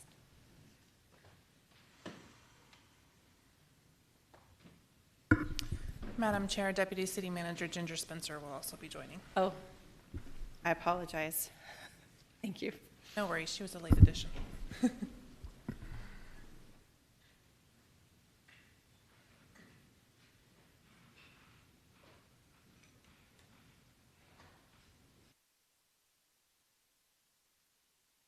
Good morning, Madam Chair, members of the subcommittee. Thank you for having us here this morning. We have 2 presentations here today that we're going to provide updates on. One is our community assistance program, which will be provided by our program administrator, Ms. DC Ernst, as well as an update on the telehealth services program, which will be provided by Assistant Chief Ray Ochoa, who oversees our medical services division. So with that, I will go ahead and turn this over to Ms. Ernst. Thank you, Chief Duran. Good morning, Chair O'Brien and members of the subcommittee. Thank you for the opportunity to update you on the strides CAP has made in the past few months to meet the needs of our community. Today, we'll be focused on CAP's hiring, our response data, an update on the locations for our teams, the opportunity for community members and individuals to apply for the Community Mental Health, Wellness, and Safety Task Force. I'll provide examples of services our teams are providing and the next steps for our expansion, and then Chief Ochoa will provide an update on telehealth. In March of this year, CAP members coordinated with the city and fire HR departments, as well as special operations and our community partners, to complete 5 days of interviews. CAP had up to 5 interview panels on each of those days conducting interviews and completed over 100 interviews. We were able to offer conditional job positions at each event, and this resulted in hiring of 48 new caseworkers. From May through July, CAP conducted 5 onboarding classes. Each group of new employees completed 6 weeks of training. All 48 new employees are now working in the field, either on a crisis response or behavioral health unit, as a CAP supervisor, or as a behavioral health dispatcher. We are continuously looking for additional training opportunities for our employees, and in August, we collaborated with Community Bridges to provide mental health first aid training to our staff members. CBI, Community Bridges, Inc., provided a trainer for a total of 3 8-hour classes, and each class or course had 20 to 25 caseworkers or peer support specialists attending. With the assistance of the City Manager's Office, ASU's President Michael Crow, and members of the Arizona State University School of Social Work, we have contracted to accept School of Social Work interns again. In August, we conducted the interviews for ASU School of Social Work interns and selected 5 interns, 1 bachelor level and 3 master level students. The interns began onboarding this week. The additional 48 caseworkers resulted in CAP increasing the number of behavioral health dispatchers from 2 to 6, with the dispatchers now providing 24-hour coverage Sunday through Wednesday and 15-hour coverage Thursday through Saturday. We also went from having 1 behavioral health unit with a limited response in Phoenix to being able to have 4 behavioral health units now responding throughout Phoenix. In addition, staffing has increased the number of crisis response units from 5 to 6. This slide illustrates the increases in CAP's responses to 911 calls from January to September 1st of this year. On the slide, you'll see that when we upped our units in July, our numbers increased significantly. The graph that is underneath the photo shows the numbers for a 3-month period of time, and we actually projected out for September what we anticipate our response call volume will be. This next slide breaks it down by type of unit that responded out to the call. The orange line shows the crisis response unit, and the blue line illustrates the behavioral health unit's responses. And again, we projected September's numbers. And again, there's a chart underneath the photo that provides the numbers in 3-month increments. We're excited to see the continuing growth in the ability to respond to 911 calls for services. Since our last presentation, CAP, the City Manager's Office, Finance, Real Estate, and Fire Department's facility management teams have been working together to identify additional locations for the placement of CAP units. We've increased the number of locations by 1 since our last presentation. We now have a CR unit, Crisis Response Unit, working out of Fire Resource, which is located at 19th Avenue and Lower Buckeye Road. As this slide illustrates, we're in most of the districts now with either a CR unit, a behavioral health unit, or both. As we prepare for our future, we are excited by opportunities to collaborate with community partners, and during the formal council meeting on September 20th, we'll request Mayor and Council's approval for additional lease agreements, which will allow CAP teams to be present in Council District 4 and 7. The City Manager's Office is currently recruiting for members for the Community Mental Health, Wellness, and Safety Task Force. This community-led task force is charged with examining the mental health, public health, wellness, and safety needs of the City of Phoenix. They'll focus on educating Phoenicians on existing city programs and resources. They'll review the effectiveness of the city programs and services, and they'll communicate with city leadership and community in the community.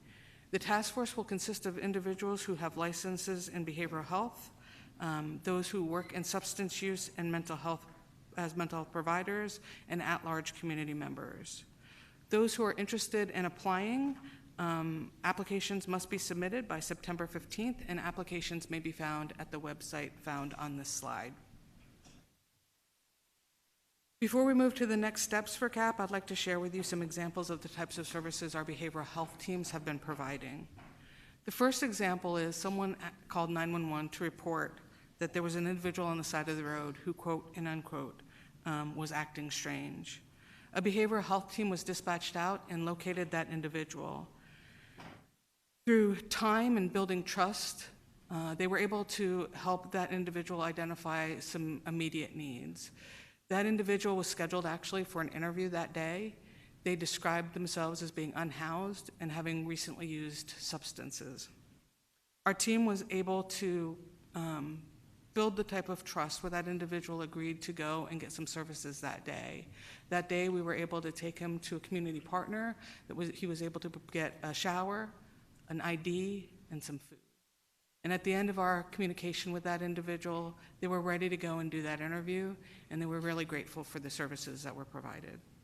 The second example was that our program was contacted by an elementary school. They were conducting a briefing of parents because there was a violent incident that occurred near their school. They asked that our team come and provide support to the parents and the kids that would be at that event. Our team conducted a briefing on information regarding responses to traumatic incidents, coping strategies, and community resources for those families. After the larger briefing was over, our teams met in smaller groups with the family members and provided, again, individual support that was needed to those individuals. Finally, a family reached out to Phoenix PD to report that one of their young adults had moved to Phoenix and they were concerned about their mental health and well-being. Based on the information that was provided by the family, a BHU unit was dispatched to the area and actually found the individual in a business. That young individual disclosed that they were living with a mental health diagnosis and described the current symptoms that they were experiencing and that they were not currently getting treatment for. Again, through time and building trust, that individual agreed to go with our team to go to an in-person mental health facility for evaluation. Our team members were able to coordinate that once they got on scene with that individual with the facility that would be providing the evaluation. The crisis response teams continue to respond to traumatic incidents such as house fires, unexpected deaths, and criminal investigation calls. They work with individuals and families impacted by the events, provide crisis stabilization, education on next steps, and connect those in need with long-term community resources. For our next steps, the Community Assistance Program will continue to meet with city and community partners to build relationships which will create seamless services for those we serve. As an example of the collaboration, CAP was contacted by the security at Burton Bar Library and asked if we could provide a behavioral health team there on a reoccurring basis to help with individuals that come into the library who need a little additional services. We are currently providing that service 3 times a week. We are also working with the Office of Homeless Solutions to provide a behavioral health team during their engagements with those who are living or outside of CAS. And finally, CAP is working with the Public Health Division on educating our members on administering and the take-home of a Narcan program. This will allow our community, our CAP units and employees to carry Narcan when responding to calls and while engaging with individuals at community events. We are currently updating our electronic records so we can capture the data on when the team members administer or provide kits to our community members. We will be continuing to recruit for the additional 4 crisis response units and 5 behavioral health units. We'll be working with city and fire HR to open those recruitments, and we'll be conducting hiring fairs again. In addition, we'll continue looking for locations. As I mentioned earlier, we anticipate announcing 2 new lease opportunities with community partners, and we are waiting for the outcome of the GO bond, as several of the permanent CAP locations may be possible based on the outcome of that vote. In addition, we are celebrating with the fire department the groundbreaking of Fire Station 62 at 93rd Avenue in Lower Buckeye, which will include space for the Community Assistance Program. And then finally, a little shout out. I'd like to thank Valerie Churchill and the mayor for recommending that CAP provide monthly reports to council and the mayor that highlights the work that the Community Assistance Program is doing, and we'll continue to be providing those on a monthly basis. And now I'll hand the presentation over to Chief Achoya. Thank you, DC. Good morning, Madam Chair and members of the subcommittee. Thank you for having us here to provide an update on the telehealth program. As technology has changed over the years, the fire department continues to research innovative and technological solutions to connect community members with the appropriate resource when faced with non-traditional emergency medical calls. As you've heard from DC, one of the areas of expansion has been the Community Assistance Program, which provides behavioral health services and crisis services.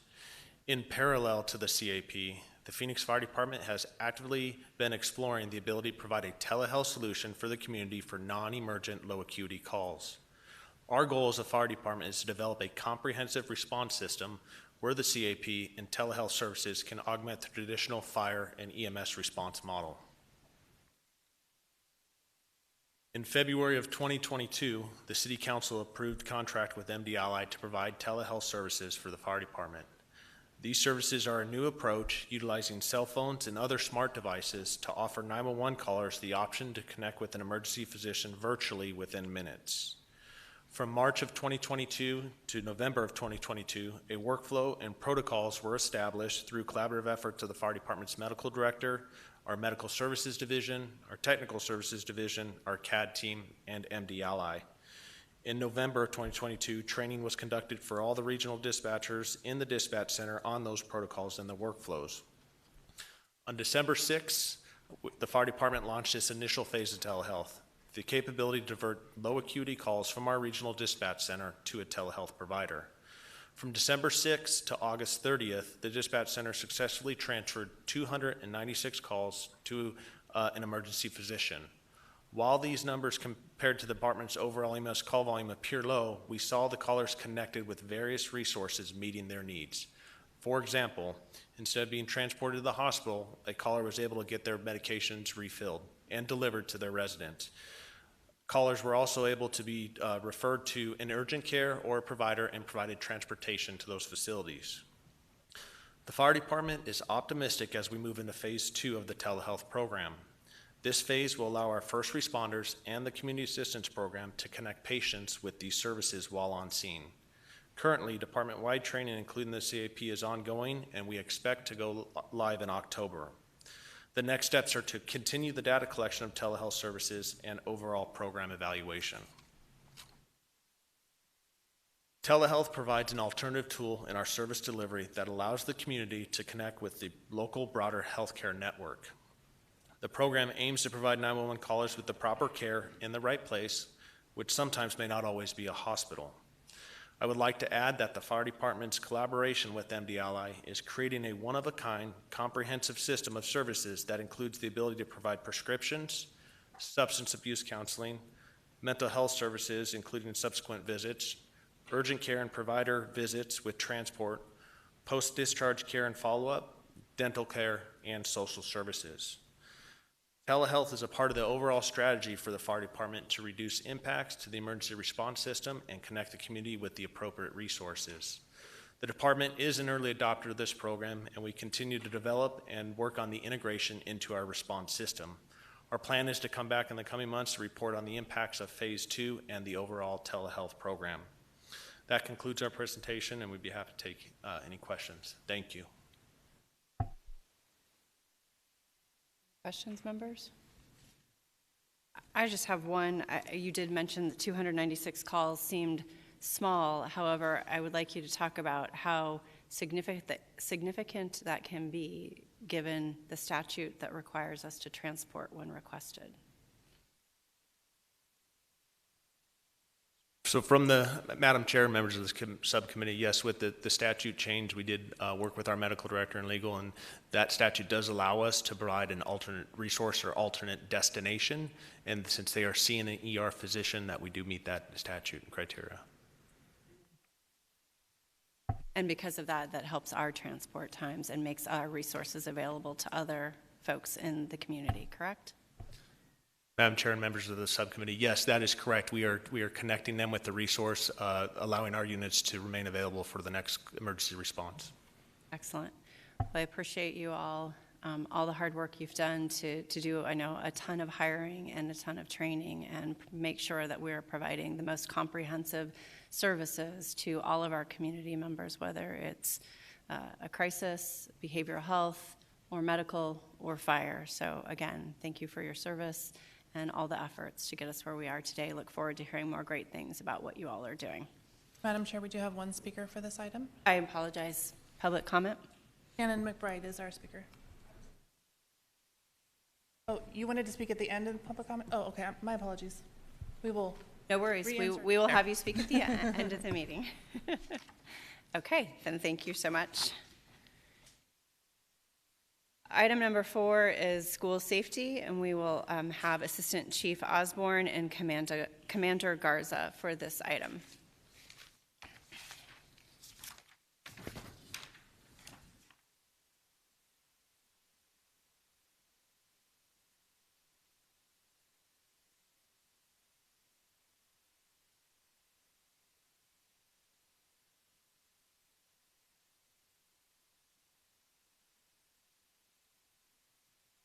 Good morning, Madam Chair and members of the subcommittee. I'm Assistant Chief Charmaine Osborne, and with me today is one of our recently promoted commanders, Commander Sarah Garza. Today, we hope to present information to you regarding our collaborative efforts on school safety for the schools around the city of Phoenix. With that, I'll let Sarah begin. Good morning, Madam Chair, members of the subcommittee. Almost good afternoon.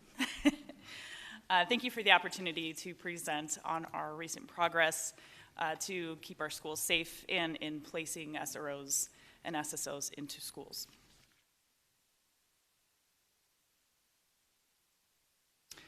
a little bit of a background and just to make some definitions. Our school resource officers, we refer to commonly as SROs. These are full-time sworn positions. They're assigned to the precincts. What that does is create positive interactions with our community and keeps them in constant communication with the precincts that they serve. A lot of the times during the summer, these officers work either patrol shifts or they participate in wake-up clubs, and they're primarily funded through grants from the Arizona Department of Education through the schools.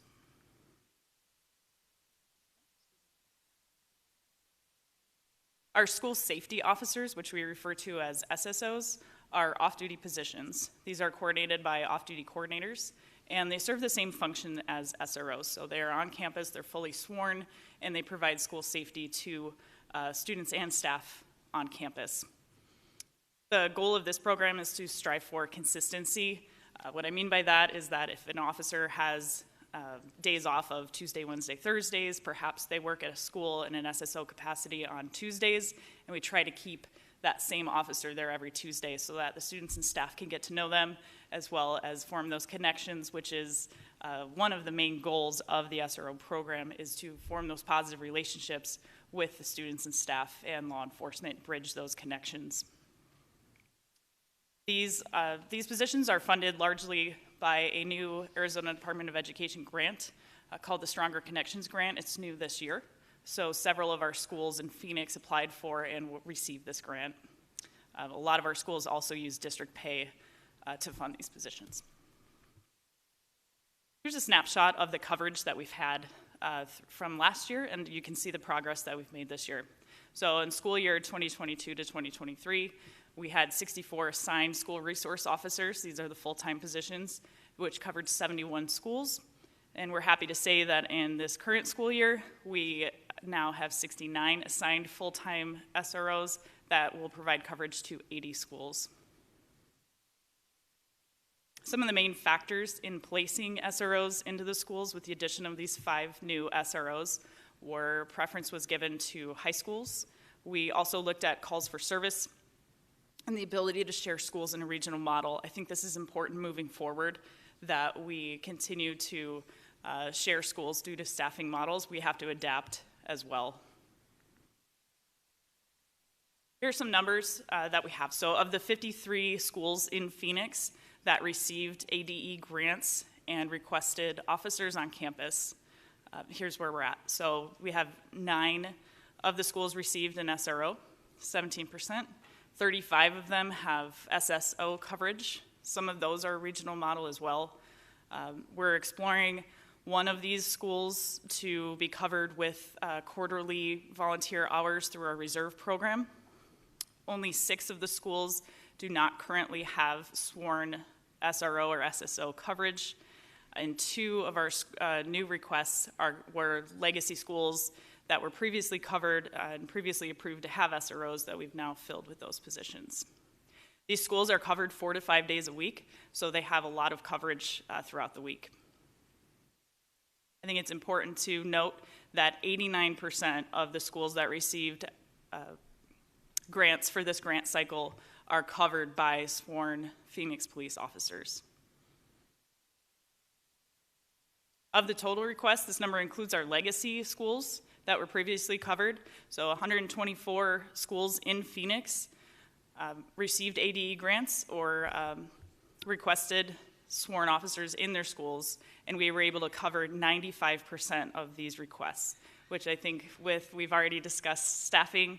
I think this is a very high number, and we're very proud of the progress that we've made so far. We were also asked in the formal council on July 3rd to explore alternative options for school safety. So with this, Assistant Chief Osborne and I have been working along with Ms. Bays to work with our legal teams, the Arizona Department of Education. We've also worked with retirement systems, the PSPRS, and internal retirement systems to look at options. We've looked at reserve officers in the schools, alternative sworn options to accommodate for recently retired officers. We're looking at civilian options. Chief Osborne has been working very hard on a part-time officer program, and we're reaching out to retirees to see if there's an ability to bring them back. There's a lot of hurdles in this, so these options are more long-term. But again, we're still very proud of what our short-term progress is in covering the 95% of those schools. School safety is not only for SROs. That doesn't encompass the entirety of school safety, which is important to us. So we're working on communication enhancements. Currently, right now, if an SSO is at a school, it looks to our communication personnel as well as our officers, so our lieutenants and sergeants on scene, working in a precinct. They may look, these officers on the computer may appear to, you can't tell if they're at a school or at a mall or assigned to a Circle K. So we're looking to identify them as school safety officers so that responding units, if that officer is asking for help, responding units know that they're responding to school and can respond appropriately and enforce, as we always do when there's something major happening at a school. We're also ensuring that our threat vulnerability assessments are completed and updated if needed. And we're in the process of filming a public safety announcement. This public safety announcement is in response to some recent national and local incidents where it's to educate parents and guardians who are responding to school emergencies on where to go, what to do, how to follow social medias, and this will be filmed in English and Spanish and widely available to the community and school districts. We're hoping to have that rolled out within the next 6 weeks, I would say. One thing I wanted to touch on was the school response policy. Some neighboring cities have made, after the Uvalde incident, made specific policies about responding to schools. The Phoenix Police Department has an extensive operations orders, and it's outlined in several different areas that we will respond, and we've also shown that, as Chief Connolly, Executive Assistant Chief Connolly spoke to in the formal meeting on the 3rd of July, that we come. We've proven that we come, and we will always respond en masse to school incidents. Several of our policies talk about how officers will take all reasonable steps to prevent or stop acts of school violence, and we have general policies about preservation of life. So we are well covered in our operations orders, our training, and general tactics to respond to these schools. Another thing we'd like to talk about is mandatory reporting. The state law is very clear on mandatory reporting. It identifies lots of mandatory reporters such as doctors, physicians, things like that. But for this purpose of this presentation, it includes school personnel, any other person having a responsibility for the care or treatment of a minor, including all teachers and administrators. So they must report the following crimes. The standard of proof is reasonable belief of physical injury, abuse, child abuse, or what they call, what's defined in state law as a reportable offense. This includes surreptitious photos, videos, filming, or digitally recording or viewing a minor, child sex trafficking, incest, unlawful mutilation, neglect, and misconduct involving weapons. All of those are covered in the state statutes of being mandatory reporting. It's important to note that these reports shall immediately be made, not maybe, not can be, shall be immediately be made to a peace officer or Child Protective Services. Police officers and Child Protective Services, so DCS, are mandatory cross-reporters. So if it's reporting to DCS, they're mandated to report if they find a crime to the Phoenix Police Department, and the police department is mandated to report to DCS. Generally, the practice is that if the offender lives in the home of the student or the child, that it will go to DCS first, who will then notify the Phoenix Police Department. Any other offender will be reported to the police department only. Failure to report is a Class 1 misdemeanor or a Class 6 felony, depending on the crime, which is also outlined in the state law. I wanted to know that reasonable belief is a low standard of proof. So the training and the knowledge necessary for these mandatory reporters is very low. It's a low standard of proof. So once it's reported to law enforcement or to DCS, those are steps that we can take to get to our higher standards of proof. But for that mandatory reporting, the initial reports, the reasonable belief is a very low standard. Some next steps that we have, we will continue to meet with district superintendents to maintain those good relationships that they have with the Phoenix Police Department, create them if those relationships don't yet exist, and ensure that we're providing quality service to their schools and their communities. We'll also continue to explore alternative sworn and civilian options, and there's a Valley task force that's being created for police that we Chief Osborne and I will be a part of once it takes off. And that concludes our presentation, and we'll open it up for discussion. Councilman Robinson. Chairwoman, thank you very much. Commander Garza and Chief Osborne, thank you very much. Commander Garza, congratulations. It's good to see.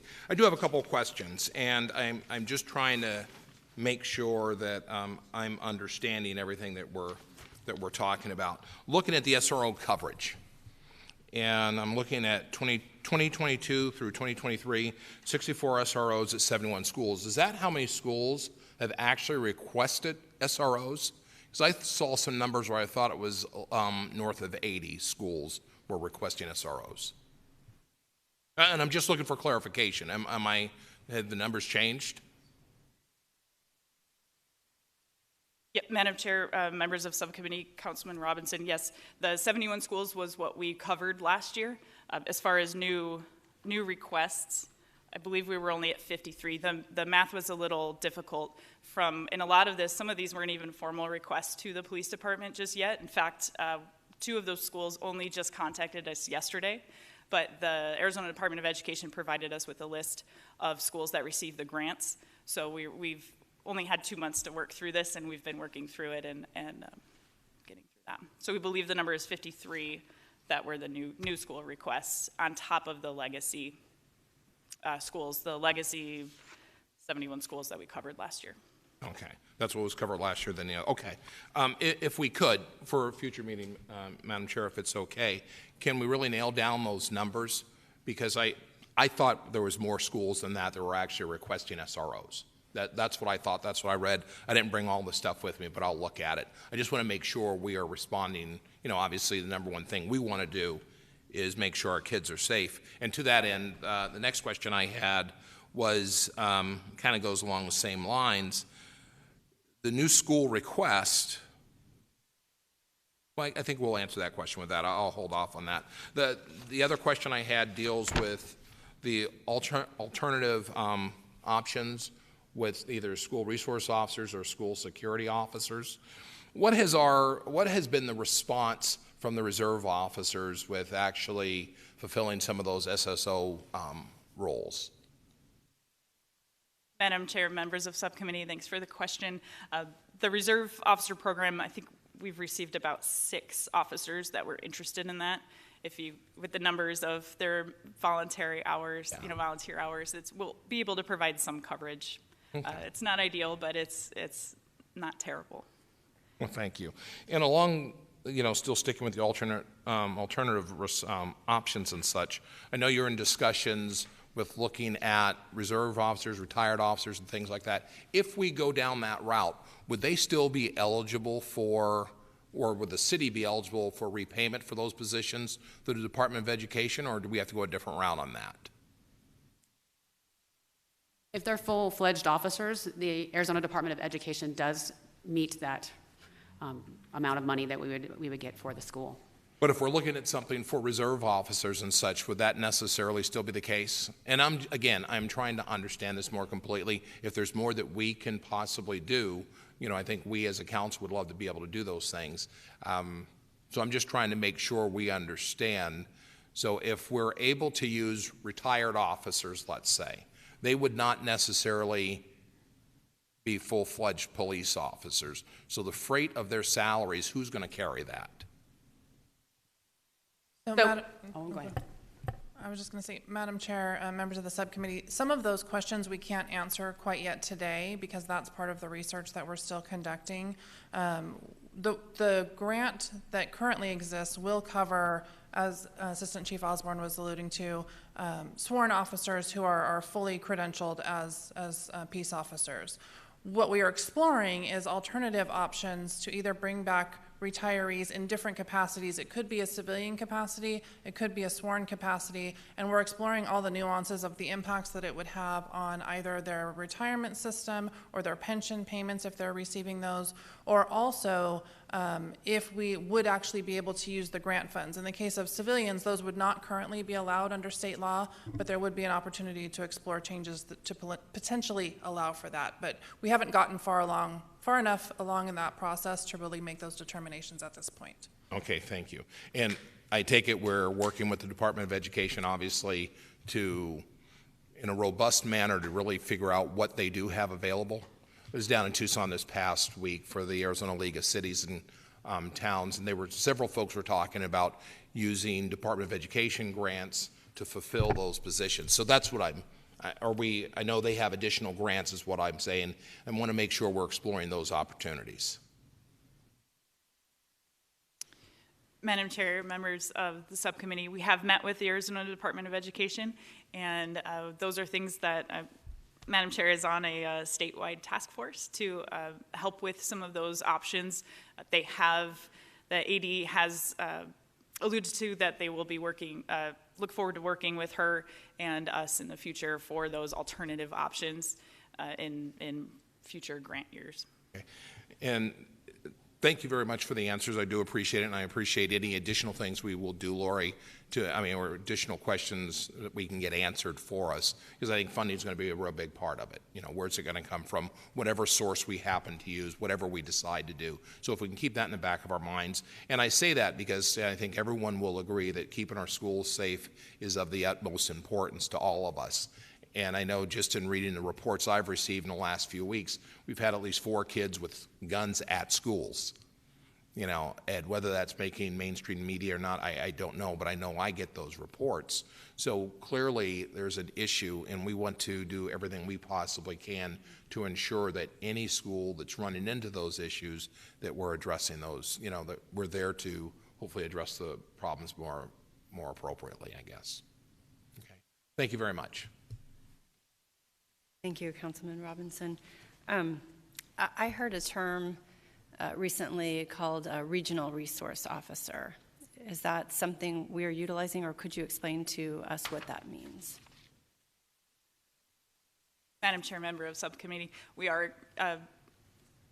terms are the same. We do have resource officers, SROs, that do share schools, so we can call them in a regional model. That is something that we are moving forward, that we anticipate that we will have to use more often, are things that geographically make sense, that the schools are close enough so there's not too much time in between, and just being able to share. And when we do share schools, it means that our amazing SROs and SSOs that are there get to know kids on more campuses and staff on more campuses. So it's more students and staff that have exposure. So that is something that we are looking into, and that's probably where we will be headed moving forward with current staffing levels.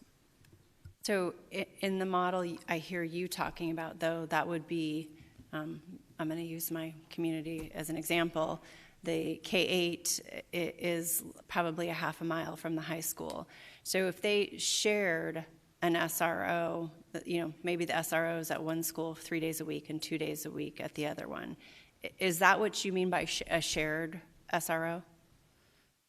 Madam Chair, members of subcommittee, we're looking at different options for that. It would have to take into account calls for service, amount of students on campus, and just make sure that we're doing it very judiciously and making good decisions on which schools are regional coverage. And then, of course, if anything, if they're at the high school on a Tuesday and something happens at the K-8, then of course they would head over to that campus as well. So lots of different options that we can look for in that model and figure out what works for that specific district and that community that we serve, because everyone has different needs. Okay, I guess in the way I heard it described is that it's more of an officer who's hanging out in an area and then just shows up for a call. And to me, doesn't fall under the caveat of a school resource officer or a school safety officer, because then the officer is only responding to a call, much like if I called somebody to my house for an emergency. So the officer's not having an opportunity to develop relationships with the students. They're actually just responding to a call for service. So I want to make sure I understand our terminology and what we're doing to help our schools. Madam Chair, members of the subcommittee, regional models to us different. There are different schools, districts out there that want to have certain contact with officers. Most of them that have the Arizona Department of Ed grant are a 1-to-1 or 1-to-2 ratio, where schools that are close by, they share. That has been back since I was an officer. I actually was an SRO at one point in time, and I had 2 schools that I covered.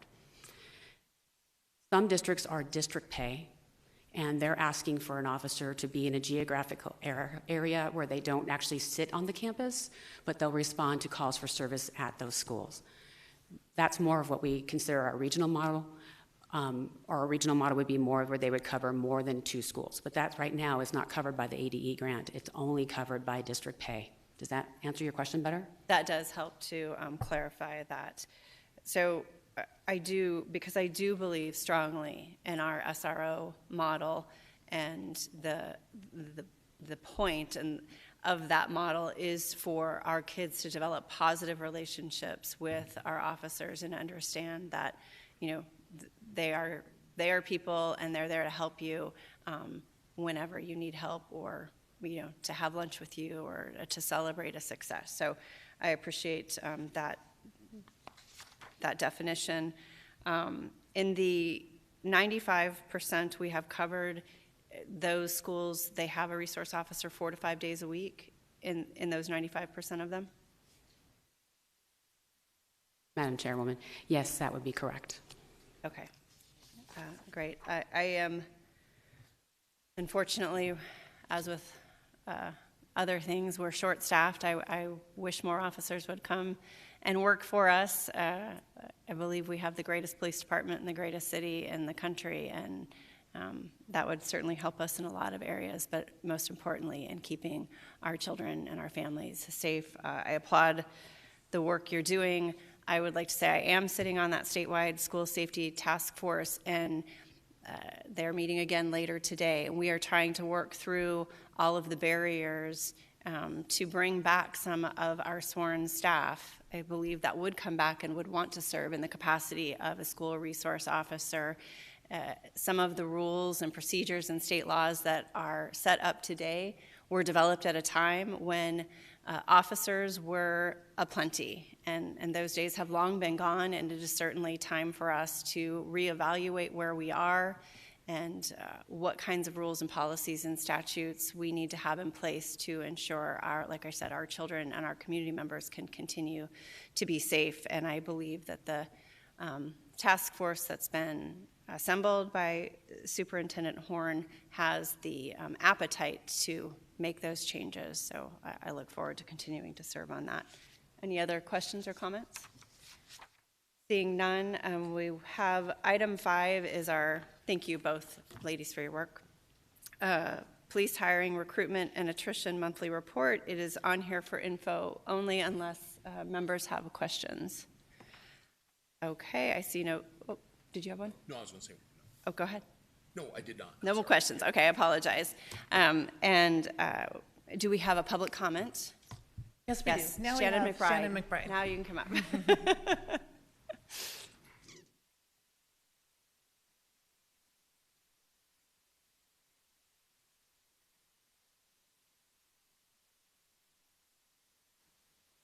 Because I thought I'd have more than 2 minutes. So I've got 3 minutes this time. Okay, that's exciting.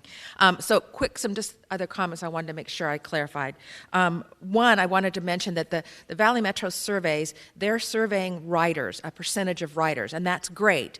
But I think the voice of public safety for light rail corridor is much broader than just riders. I think getting the voice of businesses and neighborhoods along light rail is critically important to assessing how we're doing. So I'll throw that. Number 2, I wanted to say that we talk a lot about we kind of go downstream and talk about the enforcement when people break the rule, but I really want us to focus upstream. There are things there are prevention practices that we can put into place. Crime prevention through environmental design, enforcement of ticketing. There's lots of things we can be doing upstream. Valley Metro can be doing upstream that would prevent crimes downstream. So I would really ask that they would be looking at revising and changing their prevention practices and standards for the operation of light rail. And number 3, the coordinated enforcement. You asked the question about, can we stop the light rail? I don't know that that was clearly understood, because if it's not a prioritized call, it's somebody throwing up or being annoying, it's going to be low on the priorities, and light rail cannot stop for 30 minutes until our officers are able to get there. So we do need to figure out better coordinated efforts of enforcement. And I don't have those answers, but I'd love to be in those conversations. And I would like to ask that included in those conversations, we do have not only Valley Metro, and Phoenix Police, but we also include the resource providers who understand the people group that is problematic on the trains. Have them in those conversations talking about solutions. And also our businesses. I do believe that the cross-functional collaboration is where we're going to find our best answers at the lowest cost, and is because there's infinite ways to solve the problem, I believe. And so I just appreciate your time. I appreciate you guys listening to me again. And I do want to say that I think I got through it all. But thank you for your time, and I'm all about being part of the solution and part of those conversations. Thank you. Thank you, Ms. McBride, and thank you again to our earlier speakers on the light rail item. Any agenda requests for future? Yes, Councilman Ray. Not to bore you with my vacation travelogue, but I went to San Diego Memorial Day and I went on Labor Day.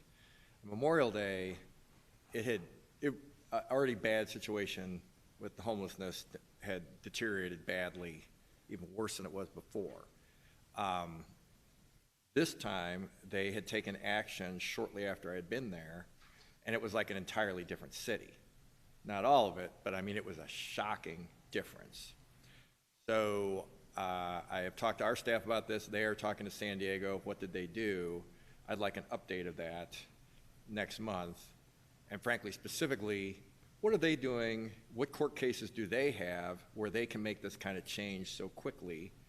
Are there downsides? Did they just push the problem to somewhere else, or what happened? But if you had been in San Diego Memorial Day or earlier, I would not advise anybody walking around a lot of the neighborhoods. Impassable sidewalks, tons of tents, right in the downtown, right off the ocean. I like to go out early in the morning. It didn't look like a safe situation. Public library right there, built a brand new library. I wouldn't go use it. I mean, there's no way. There's just too much uncertainty with what you're seeing. There was still a little bit of that, but it was dramatically less. And so I would say for a 3-month period, it was an incredible amount of change, and I'd like to know what they were doing.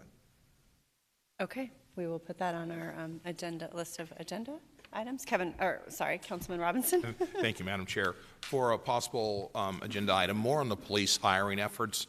I know we spoke about it yesterday briefly in our meeting, and I didn't want to prolong this particular meeting for no other reason, because that was just for information only. But in the next subcommittee meeting, I'd like to know more about what the police department is actually doing, who they're actually reaching out to, what are we doing in all of the areas, what efforts we are, every effort that we're taking to ensure that we are reaching all the neighborhoods, all the communities, all the different people that we want to reach to make us a more diverse organization. So that's going to be my emphasis. I want to hear and understand more about exactly what the police department is doing, what outreach is available, and all the efforts they're taking. Thank you. We'll make sure to add that, and anytime it's on info only, we're welcome to discuss it. Hearing no other requests, then I will adjourn this meeting. Thank you.